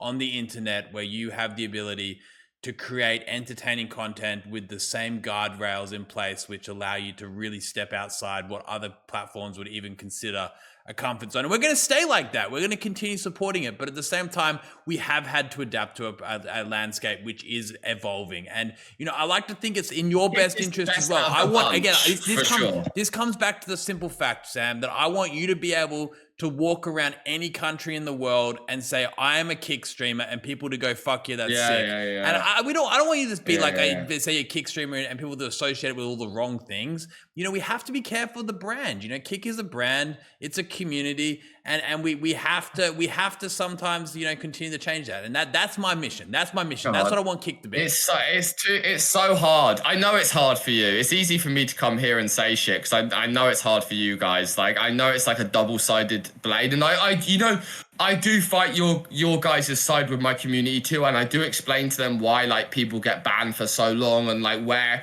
like you don't want your platform to be known for this like bad shit. Yeah, it's no, a hard. Sam, it's not bad shit. It's illegal shit.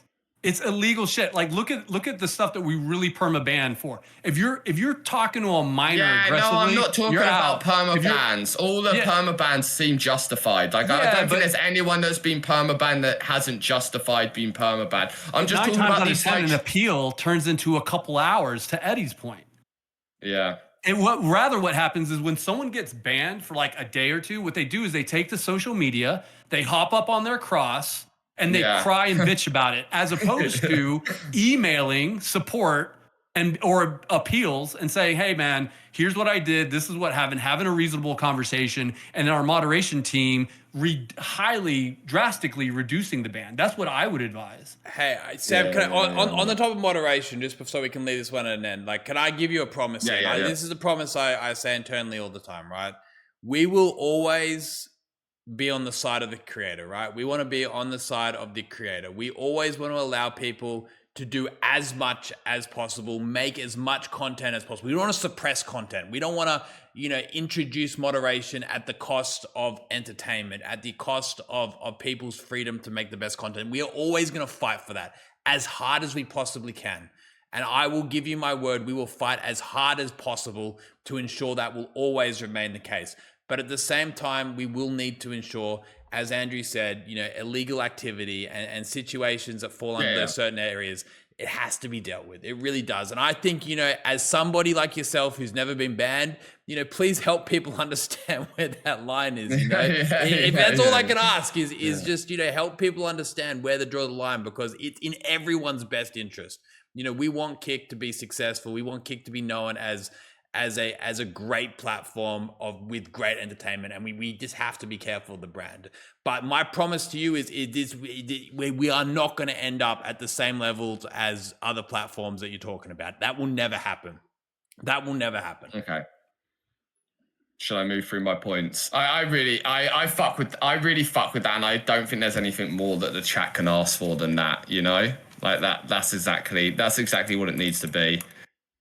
And I'm gonna be messaging you when someone gets banned, and I'm like, can we help them out here? You always put a fair side on it. So, on that point, why don't I kind of follow Kick on Twitter and socials, but why don't they get their own clippers, like a clipping good moments of Kick? This was a note I had down, that a clipping good moments of Kick. And pushing that, because clips are such a huge thing on Twitter. Kick should be utilizing that and pushing the good content, or whatever Kick wants to be known for. There's no harm in that. There's so many clippers in the community. You should be churning out clips on the Twitter. Yeah, that's an awesome idea, actually. I don't know why we haven't done that, to be honest. Because I know, for example, a lot of those YouTube channels that take all the really good clips of Kick and kind of collate them, and there's so much positivity around that, and they're really good clips as well. I think the only ones that end up going viral are the ones that, those media websites or whatever pick up and attach a crazy title to that ends up getting clickbait. But maybe there's a world to kind of push a lot of the positivity, right? Because there's some really cool stuff. There's funny. That doesn't go around. There's funny and dumb and random and unpredictable stuff that goes viral as well. It's not just DJ shit, The thing is, what I think as well about that, it's not about promoting Kick so much. I like to look at this more as how do we promote the broader IRL streaming section, right? We were speaking about esports just before you came on, and esports and gaming is really important to us. I'm never going to deny that. But IRL is where we're seeing so much growth, and we truly believe that is something that can continue to grow. And it doesn't matter whether it's Twitch or YouTube or anywhere, just as long as IRL streaming in general is growing, that's what we want to see. How can we help promote IRL streaming? Because IRL streaming has this stigma of being kind of the Wild West, full of crazy stuff. But the reality is 99% of it is, really wholesome moments, just people having a good time interacting with people. So yeah, I don't know. I think there's some way that we can help promote the IRL scene in general. With IRL in general, though, the thing is that's kind of life. Life is, got crazy moments and not crazy moments. I think with live streaming, you're streaming 8 to 12 hours a day. You're gonna get them moments happening, drama, fights, and stuff like this, especially in such a intense, in an intense situations with lots of big personalities and stuff. It's kind of just always gonna happen. It happens even on Twitch. What about the front page? I don't see too many IRL streamers on there. Is it because IRL's kind of risky to put on the front page, or what? There's a whole IRL category that's recommended. On the carousel, that section that I'm on about. It's just when I come on, I never really, and personally, I just never see it. It might just be my bad timing or whatever. It's just it seems a little bit, I guess it's the stuff I see there always seems kind of it's a little bit When I look at the people, I'm like, okay, this I person's see Relic not- Kick Murder Mystery at Creepy Hollow. Relic is right now IRL streaming on homepage. He's on the Relic's carousel. a massive IRL streamer. Yeah. Oh, yeah, there's someone there right this now. one They're, here, they're like third literally across. right under like I think on the homepage. You scroll down a bit. There's IRL is like section 3 on the homepage. Yeah, it's got you its got own Shako category. Marco there. You got Razzo there. You got Lone Fan Wolf Club. James Tomo. How's that work? Is that chosen, these people, or are they just like the most viewed in the IRL category? At the moment, the recommended Like, for system example- is heavily based upon featuring. So yeah, there is that was something we were just discussing before in terms of like upcoming features. Is we really want to work on our recommendation engine. At the moment, like there's no two ways about it. Our recommendation engine sucks. It needs a lot of work. Yeah. So we're working on fixing that up. At the moment, I'll be honest, like, yeah, people who have been banned previously or deemed kind of higher risk are probably not going to be on the homepage for that very reason. It just is how the platform works. But again, we want to fix that up and make sure that recommended is something which, is giving people the most entertaining content related to that individual who is viewing the website. Yeah, to give you an example, Sam, like, look, we used to feature Crazy Ton a lot, right? But Crazy Ton is going through his strip club arc, right? So any strip club that this guy can get into, he hops in there, right? So I had a conversation with him about this. I'm like, hey, man, we love featuring you. You have some great stuff, but we can't feature the front page with straight up strip clubs happening, right? So like people like Shako Mako, Alexis, Relic, Chicken Andy, like, Joel, like there's phases where we I can was just feature about them. to say Joel's streaming right now, doing his event. He's got like all these streamers. He's put a lot of money into it, and he's I didn't see him on there. Like, just curious, like why would something like that not hit that? We'll rotate Joel, but can he dominate the entire front page? No one category can dominate the front page all the time. That's why Relic's up in there right now, right? So at any given time, and then like I said, IRL, apart from art and all the gaming categories, like how does has its Joel own have 10,000 viewers? 10,000. I mean, Fuck. whole nother topic. Yeah. Okay. Yeah, we can move away from that. It's just something people wanted to bring up. Yeah. Is Kick still want IRL streamers? Is that like still like the main point of Kick?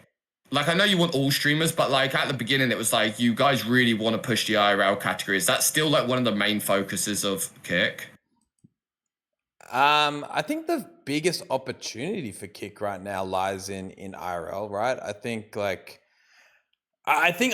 previously, like IRL had so much opportunity to continue growing, but I felt like it kept getting cut off, right? Like just as it started taking off, just as people started doing really cool stuff, they get like banned, they got like cut off, like, and again, I think if it's given the full opportunity to continue to grow and continue to prosper and continue to get support, like, whether that's with your event or ICE's events or anyone else's events, like, I think the real potential of live streaming could be in IRL. And that's what Kick's all about. It's about innovation, right? It's about being open and embracing innovation in the space. And I don't think anyone has truly allowed for IRL streaming to reach its full potential. And that's where Kick has an opportunity to try and do that. And that's exactly what we're backing. And, we're seeing some ups and we're seeing some downs with it. But the IRL streaming section contrary to what you said, I think it's in a healthier state than it's ever been.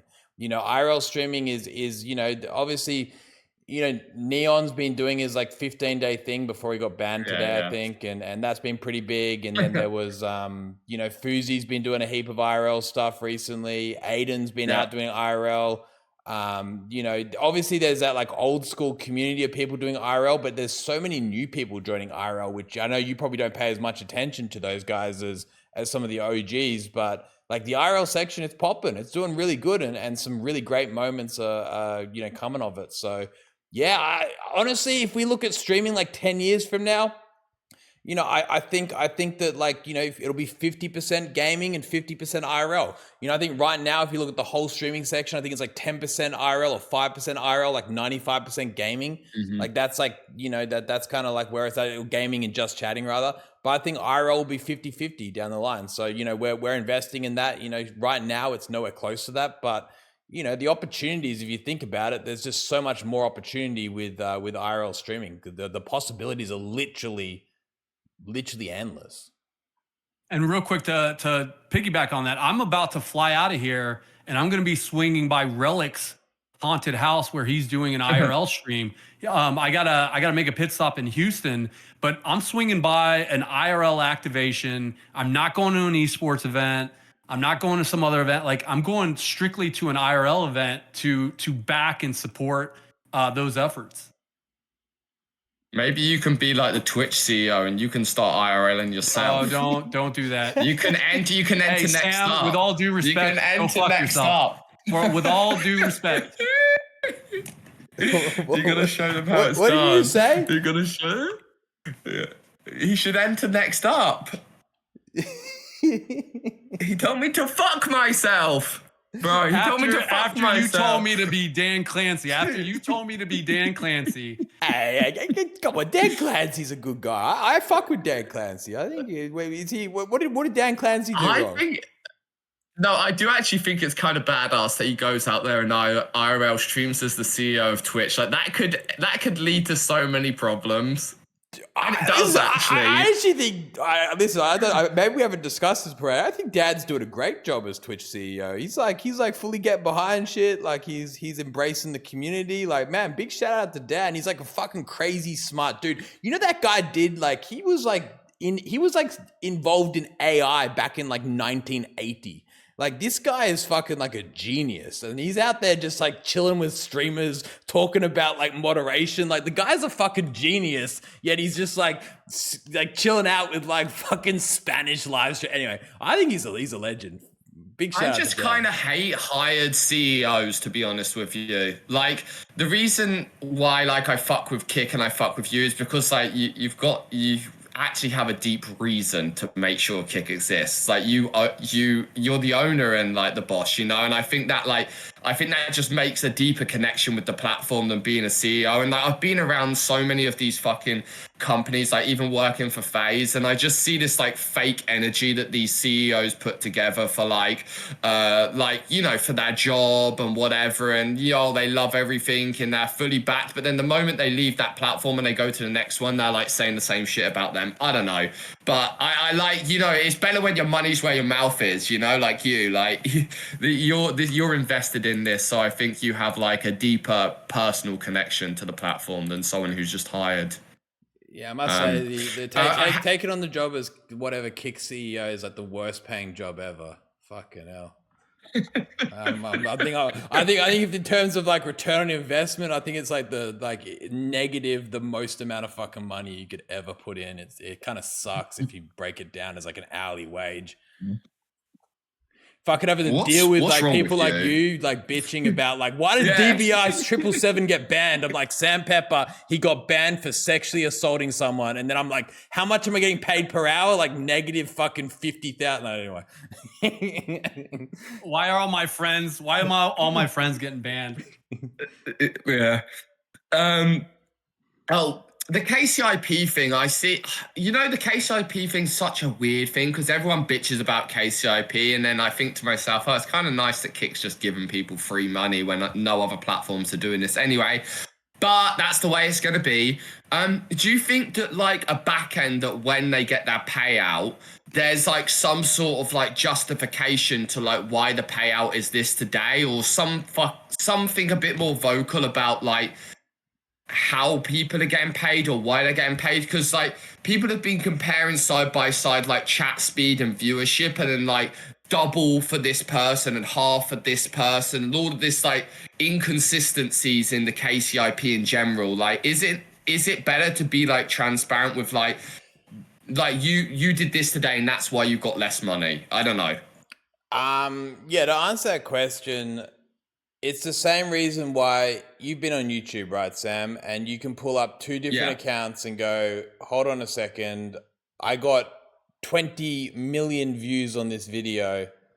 However, the guy who got 10,000 views got paid more in ad revenue, right?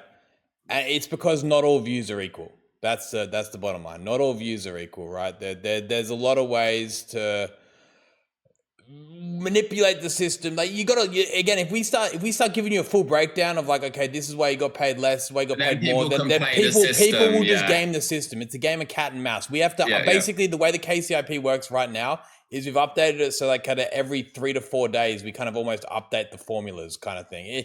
Without getting into specifics, it's kind of always updating to avoid people figuring out how it exactly works to ensure that it's the most fair system it can possibly be. That's kind of the answer to your question. So there's a reason why. So basically just stream, make good content and forget about like trying to figure out the KCIP system and just take the money when you get it. If you're streaming just for the sake of maximizing your KCIP revenue, you're doing it wrong.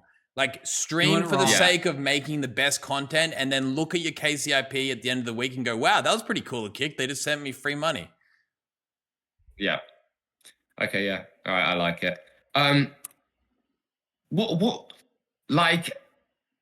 What do you want from us? What is your ideal world? Like what is your ideal mixture from us? Like what do you really want from us as streamers?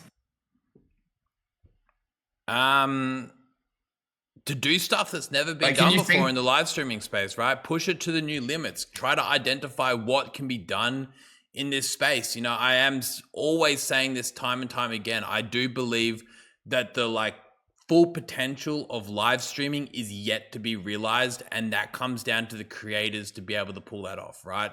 That really comes down to the creators to be able to pull it off. We're here to support you guys in any way we can. We want to be able to help promote the best content. At the end of the day, the platform can just build some technology around the video player. It can add channel points. It can add this. It can add that. It can make the app a little bit smoother. But the platform can't really do anything. It's up to the streamers to be the ones to make the incredible content. And that's our job, to be here, to support you guys, to promote it, to be able to help you guys achieve that, right? You know, I think if something's already been done 100 times before, is it going to change live streaming? No. The only way Kick ends up coming out on top is by having live streamers who change the game and having us fully support you guys as you rise to the top. So, you know, as you think about like, hold on a second, what am I doing today? Is it something that's been done before? Yeah, then I don't know. That's not going to change the game, right? Like, I think realistically, for Kick to succeed, we need streamers to change the game, to completely disrupt the hierarchy, to do stuff that's never been done before, and to really push the boundaries of what live streaming can be. You know, that's an ideal world, but don't get me wrong. We still need people playing Call of Duty. We still want people playing Valorant. We still want people to be enjoying themselves, just doing just chatting streams, engaging with the audiences. You know, that's incredibly important. But I think for Kick to really start to push the hierarchy of social media platforms, we need to see content that's never been done before. We need Kick to be seen in a light that proves that it's able to innovate and to allow for live streaming to be something that it's never been seen as before. So that's what a perfect world would look like. And I think, you know, for example, what you're doing with nextup.game is kind of exactly that. Like it really is. So, you know, this is the kind of stuff we want to get behind, you know, same with, you know, even talking about what Ice Poseidon is doing with Hunger Games and, you know, even to the extent what other people are doing in terms of, you know, running events, whether that's Underground Uprise or other variations. That's the kind of stuff we want to see, you know, really engaging with the communities, engaging with the broader Kick community. You know, live streaming is all about community, right? Not just a community within like individuals' chats, but the broader community of the platform, right? So anything that can pull people together, you know, push live streaming forward as a whole, that's what we want to see. That's what I want to see, at least. And, you know, at the same time, without breaking the community guidelines and all that good shit. So maybe like me and you, Eddie, going to space on the balloon. Hey, real quick, Eddie, I gotta hop. I got some IRL stuff going here.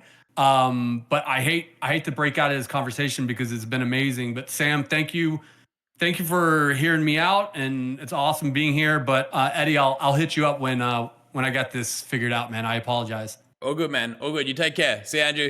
Hope things are good. Yeah. Bye. We're in the space. Who is that guy? It's Andrew. No, the like what's his role in Kick, and like where did he come from? Sorry, like I don't know. So Andrew leads a lot of the Kick moderation team, the feature team. He leads a lot of the DreamHack events, strategic partnerships. A lot of Holy stuff. shit. He's across a lot of things. I think Andrew was like employee number 2 for Kick, so he's been around since no like way. the beginning. Yeah. And what's his like what kind of stuff was he working on before this? Andrew worked at Amazon. He was sick. working on Twitch He's- or something. I can't remember exactly. He seems really passionate. Like he seems so passionate about it. Yeah, no, he loves live streaming. Like I'm gonna go, like normally I don't reply to cold emails. Like this guy like cold emailed me when we first launched Twitch. Launched Kick. And I'm normally like fuck, like I just delete cold emails. But like he sent like something that was like pretty sick. I was like, this guy gets it. Like he knows what's going on. I got a lot of respect for Andrew. He's he means good. He wants to see this, he wants to see this project through, and he wants to see Kick come out on top, So, I think everything he says comes from a really great place, and I can personally vouch for that. Have you guys like stopped signing like contracts and stuff for like new streamers, or what's the move with that? Because it was so quick at the beginning. Like every week there was like a new person coming over, and I don't know, like, well, I don't know if that's changed or I just don't notice it, or. Yeah, no, I think we learned a lot of stuff in the first 2 years of Kick, right? Well, it's coming up to 2 years now. We thought that you could kind of like buy the industry, which is wrong. You can't do that. You can't just give people big contracts and assume that they're going to come on over and it's going to be all rosy. It's not a sprint. It truly is a marathon, right? And I think the right way to go about this is not investing in people who have built an audience on another platform and just trying to like cannibalize each other and bring them over. It's about investing in the people who have, built a Kick community and then continuing to support them on their journey forward after they've proven that they've really wanted to get engaged with the community. That's where our money's going now. Sure, it's not as quick as going like, here's money, bringing everyone over, making headlines. But in the long term, it's what's more sustainable. It's what will allow us to actually bring on and support people who truly believe in the platform. And it's far better money spent. So, the big signings and stuff, cool. They make for a good headline. They make for a great story.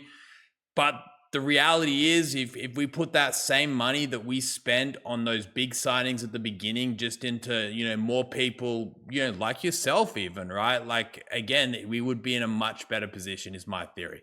But that takes time to identify the right people. So, if anyone's out there watching this and they're streaming on another platform and they're looking to get involved in the Kick, Kick will invest into you after you prove that you're here to stay and you're here to stick with us. And we want to, be able to give back. That's what KCIP is all about. KCIP is kind of the scalable variation of where we can, instead of invest tens, if not hundreds of millions of dollars into these large contracts, how about we go ahead and just like, give a fair amount to a whole bunch of people instead? And it's working out to be really, really amazing. Andrew pulled up that graph before to showing the growth of Kick. The growth of Kick is substantial. Obviously, sometimes it feels like a few people are leaving, but every month there's substantial growth year on year. It's over 100%. And, that's on the back of just giving streamers what they're worth. I think people have forgotten what their worth is online. YouTube and Twitch and stuff have started to, change the narrative that live streaming and content creation is something in which you have to fend for yourself and you need to find your own brand sponsorships and all this kind of stuff. I don't believe in that. I think live streaming and your content is worth way more than you think. And we will continue to pay people big and small for their content. We believe that to be long-term feasible. You know what's strange? I feel like the most streamers came over to Kick without being paid who already had a following somewhere else when Fuzi was gone in his first Rampage. Do you think that's just because they were like discovering IRL through Fuzi and being like, what the fuck is this? I want to try it. And I feel like we had an influx. Really though, I feel like we had an influx of people come over right when Fuzi had his first like crazy manic episode. Yeah, that was big. I think IRL was putting in the spotlight, like in a completely different light for the first time. I think people saw Fuzi go from like, whether it was a few thousand concurrents all the way up to over 50,000 in what was probably some of the most intense, full-on hours of live streaming to ever be recorded, right? And that caught not even like, that caught mainstream attention. I think people were like, hold on a second, I want to get involved in this. I think people quickly realized that IRL streaming is a lot harder than it seemed, and naturally a few people dipped off, and that's normal though. But the good thing is, I even from that time period, I think you look back and there's probably still 50 to 100 people who joined up around that time out of the thousands who are still actively live streaming. It's all about capturing that momentum and hoping that a good chunk stick around. Just like you said, when it comes up to next up game, and when you start that, even if 10 people stick around, that'll be a huge win, right? Always there's going to be peaks and troughs, but just as long as there's just that consistent amount of people that stick around, growth will continue. So, I think you're completely right though. Those kind of situations do far more for the platform than any kind of huge major signing. Who's Jake Future? Because he just joined my event like during this stream, so I'm assuming he's watching. Jake Future, he's been working with Kick for like over a year now. He's a friend of Aiden's. Oh really? Yeah. Does he do IRL? I'm not sure exactly what type of content he does, but if he signed up for your event, he's got to do IRL, right? Yeah, I mean, and he's the second biggest now after Ice, so that's an interesting. Ice might actually have some competition. Wait, Jake Future's the second biggest following? Yeah, he has 55,000 followers. Yeah, shit, that's big. Yeah, not bad. Fuck, interesting. If I joined, what would I be? Wait, how many followers you got? 126,000. You'd be below Ice. You'd be number 2. Eddie, you should run it up. Just like 1 or 2 challenges. Just give it a go. How many followers Ice got? Oh, fucking 167. Yeah. You could just take some of them away though. You have the back end. Just take them away. Yeah, I think we need a bot clean up here. Yeah. All right, that's sick. I mean, I've kind of gone through everything. I know that the most boring questions to me are like Kick features, but what about like casting and Apple TV? I know probably people rant on about that all the way to you. Like you can Chromecast and AirPlay from the app onto the TV. Like I'm sure people are doing that right now.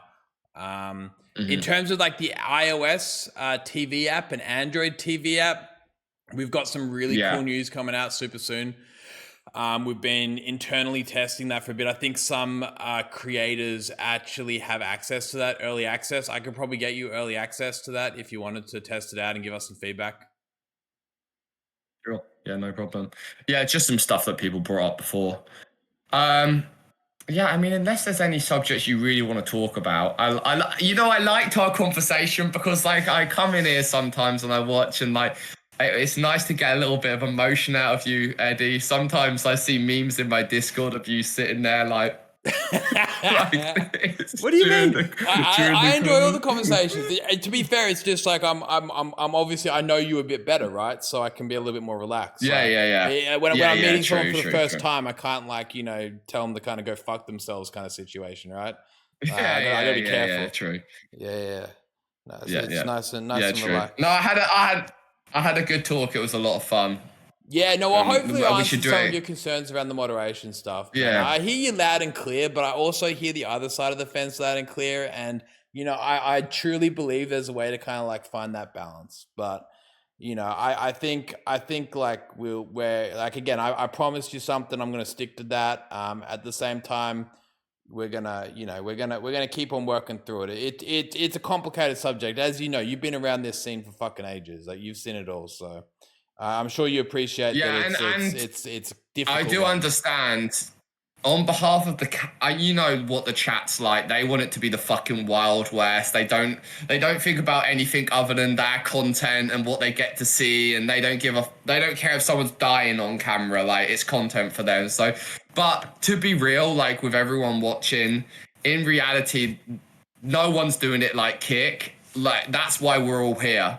Otherwise, you know, like, no one lets us do the content we want to create like Kick does. Otherwise, we wouldn't be streaming here. Like, that's how it is. Like, we get to do more here than we can do anywhere else. And I think there needs to be, like, at least a little, you know, W for Kick for that. Like, they really are doing decent.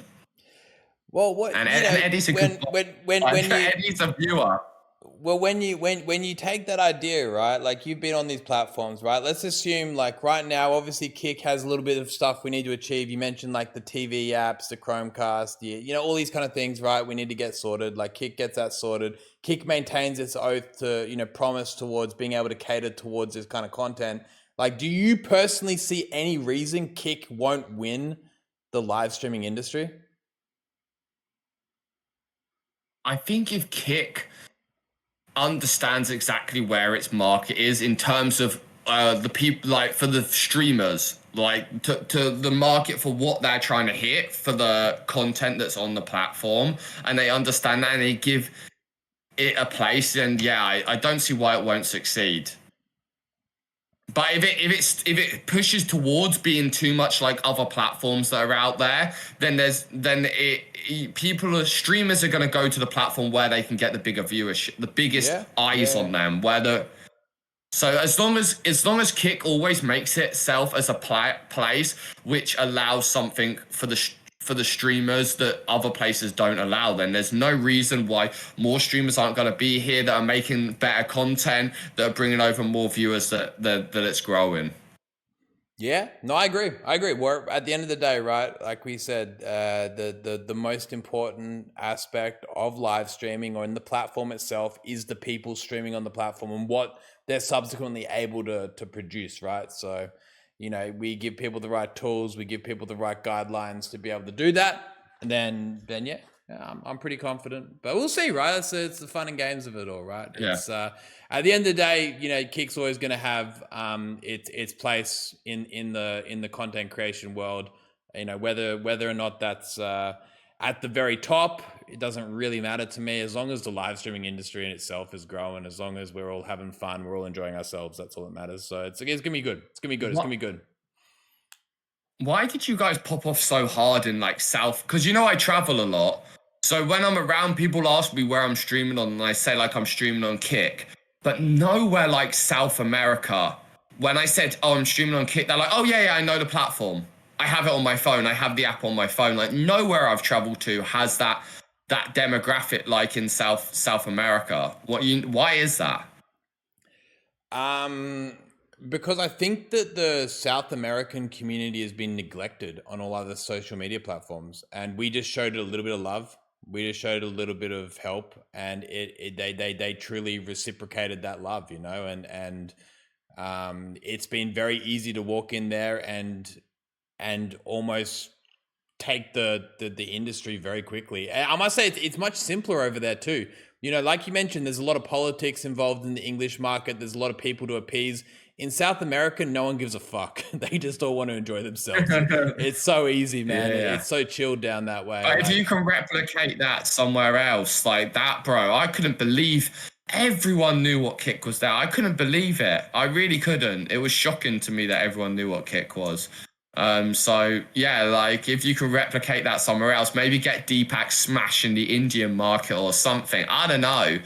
Like that seemed really crazy when I was there. Just as someone who was out walking around, and I went to like 10 different countries and everyone knew it. So yeah, it was really good. Yeah, no, we got to replicate that. Leave it with us. We'll you know, we'll have to figure that out. That's proof of concept. Can I like put you on the spot and set like a small challenge? Can you give me like a number of like average viewerships that like my next up category has to have, and then you send me to space? What? Send you to space. Yeah, like just set me a goal, and then if I hit that goal, you buy me a seat on the balloon that sends me to space, so I can live stream going to space. Man, that kind of reminds me. Remember, there was like that. What was that submarine that went like looking for the Titanic?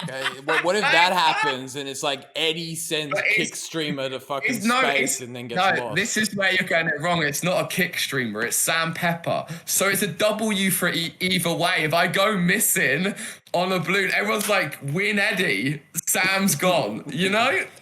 Oh man, Twitter won't see it that way. All right. I'll start my fucking. How much does it cost to get you to space? 125,000. $125,000. Yeah, it's a 2 hour. How long flight. are you in space for? 2 hours flight up, 2 hours in space, and then 2 hours down. So it's like $20,000 an hour. I'd be the best paid Kick Streamer ever for them 6 hours. Wait, so hold on. Can you actually live stream? Can you get internet up there?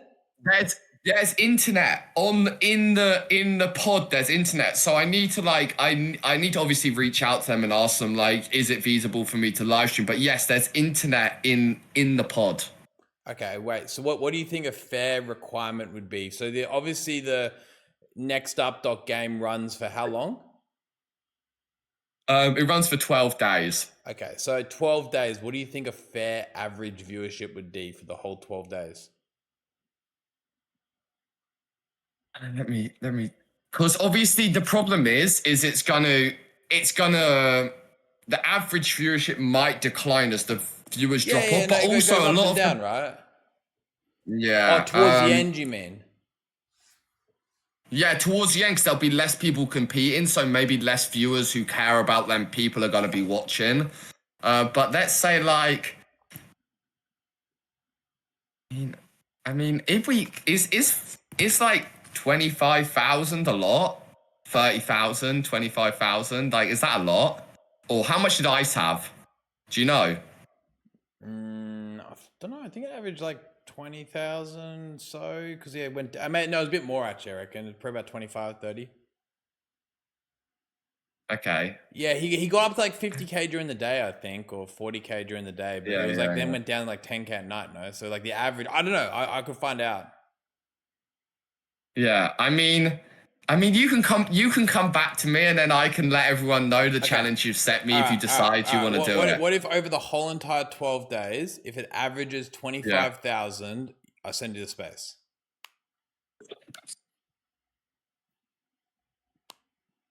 Yeah, what a fucking conversation to have. Yes, I'm down. Let's fucking go. Again, 25,000. if you go missing like that Titanic thing, like yeah, do you like excuse me for any like? Yes, yeah. Like this is, I begged you to do this. Like I begged you. Like this is completely on me. Okay, well, I hope you don't go missing. We'll see what we can do. That'd be quite sad. But no, is it like dangerous? Think I will. Is it dangerous or? Yes, I don't. 1,600 people have already paid their deposits. Oh, 1,600 people. Okay, so it's like full commercialized. Yes. So it's kind of like going on a bus almost. It's like pretty safe. I wouldn't say it's like going on a bus. You're attached to a balloon in a pod that carries you to space. Oh wait, look. I sent. Look at this. Sent this just a minute ago. I can quickly screen share with me if you give me 1 second. Yo, Melon or someone, can you ping down the last message I sent in the link I sent in the Discord? Yeah, they have like a chef on there. They have everything on there. Like it looks kind of crazy. It looks kind of crazy. Can you start? I'm not gonna have a Starlink there. Yeah, I think that's everything I need to cover. I don't know if I want to take up any more of your time if you've got Yeah, I'm if not you've gonna got lie, other man. things It's to like do. 4 a.m. here in Australia, so I probably got to bounce. But let's make a deal. Yeah. 25K average over 12 days. We send you to space.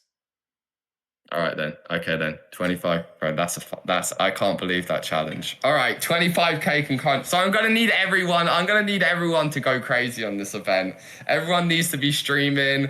Everyone needs to be watching. That's gonna be crazy if I go to space and I live stream it. We're gonna deduct like the blatant view bots. If someone sits there with like 100K viewers, yeah, again. Yeah. No, it of has course, to be of fair course. play, fair play. Yeah. All right, then I'm with it. All right, thank you again, Eddie, and I hope that I didn't come across like rude or anything in my approach. Like I'm passionate about this like you are, and I think we had a good debate out of it. Don't take away like my Demonetize you. No. Please. I took no offense at all. No, I think you raised good points. Yeah. And again, this is what the whole reason we have these kick talks is like, I think people kind of think of like streaming platforms and YouTube or whatever as like faceless platforms that just, like you said, they're like paid CEOs or whatever who just kind of like say the right things and put out PR shit. That's not what it's about. That's what Kick Talk's about, is to show, hold on, there's like real people behind a real platform that like give a fuck and want to have like authentic conversation, right? Like it's literally the whole point of putting on this show every Saturday. So they're the kind of conversations we want to have, legit. So no, thanks for asking the right questions. And you know, it's going to be an evolving matter, and we're probably going to have more arguments about this in the future when you message me on fucking Telegram complaining about someone else getting banned. But you know, again, that's healthy. Yeah. And thank you again. Thanks. Like, I don't think people understand how crazy it is to have like someone like this, like owning a platform like Kick and putting this time in and this effort in and this communication with the community. And like people in the chat, they've got used to it and they've got entitled to the fact that they're in the chat of like the guy who made this happen, and they actually have a say in what happens with the platform, and they forget that like no one else is doing that. Like no one else is doing that. So I really do appreciate that. Hey man, that means a lot. I appreciate the kind words, but yeah, it's been awesome having you on, and you know, appreciate your community coming in as well and dropping a lot of love. There's a few extra viewers in here this week, which has been great. So no, it's been good. Thank you. I'll catch you in a bit, Eddie. See you, Sam. Bye. Alrighty, guys. Thank you heaps for tuning in. That was a really good Kick Talk. I think every Kick Talk lately has been awesome. I'm not gonna lie, they've been great. I think last week was fucking bonkers with Slasher. That was like, you know, that was super interesting. And then obviously the week before was pretty epic too. I don't know. We've had a few back to back, you know, really authentic Kick Talks. I think you know, it's exactly what we're trying to achieve. You know, I think Sam was kind of apologizing at the end there about you know, about being too harsh or something, but there's no such thing as that. And asked some really good questions. I think moderation will always be one of the most important subjects for a platform. Moderation is the most contentious topic, no matter where you sit on it. Whether you want more moderation, whether you want less, it's one of them things which we're always going to have to, you know, again, try to strike balance. But I think that's where Kick's going to win. You know, I think Kick is probably the best shot at being able to hear both sides of the fence. You know, like we completely hear loud and clear the people who want more moderation, and we understand and we accept that that's needed. And then we also hear the people who say, hold on, you got to be careful, you can't over moderate. So it's this ongoing subject, which I think is really interesting. I think it's where Kick can really succeed. But anyway, guys, I've got to run, but we've got Kick Talk coming up next Saturday too. Every Saturday Kick Talk's on. So episode 17, I think Andrew's got some epic guests lined up. But you know, I say this at the end of every Kick Talk, the simple fact that I've got, you know, several hundred people sitting here listening to me talk about something that I'm so passionate about is like truly a fucking honor. There's like very few businesses, industries in the world where you can be like so passionate about what you do and have people like backing you and coming to like listen to you speak about it. Like, man, it's so sick. So I appreciate you all for dropping in. You know, it really does mean so much. And, you know, looking forward to having some more awesome conversations with some more guests and, you know, continuing to extrapolate on what Kick stands for and what we're going to be doing in the future. We've got some really cool updates coming out soon as well, which I'm super keen to be able to showcase here on Kick Talk as well. But anyway, I'm going to grab some sleep, guys. I'll see you guys next weekend if you want to drop in. Hope you all have an amazing weekend. Let's quickly find someone to host. Just checking who was on Kick Talk. We got Comebacks live on Kick Talk. We better host Comeback. Comeback was our guest, our first guest. So we're gonna show him some love. But yeah, I will catch you all later. And once again, wish you all an amazing evening or day or morning or whatever it is, depending on where you're at, guys. But yeah, see you guys. Let's show Comeback some love. Catches. See you. Bye.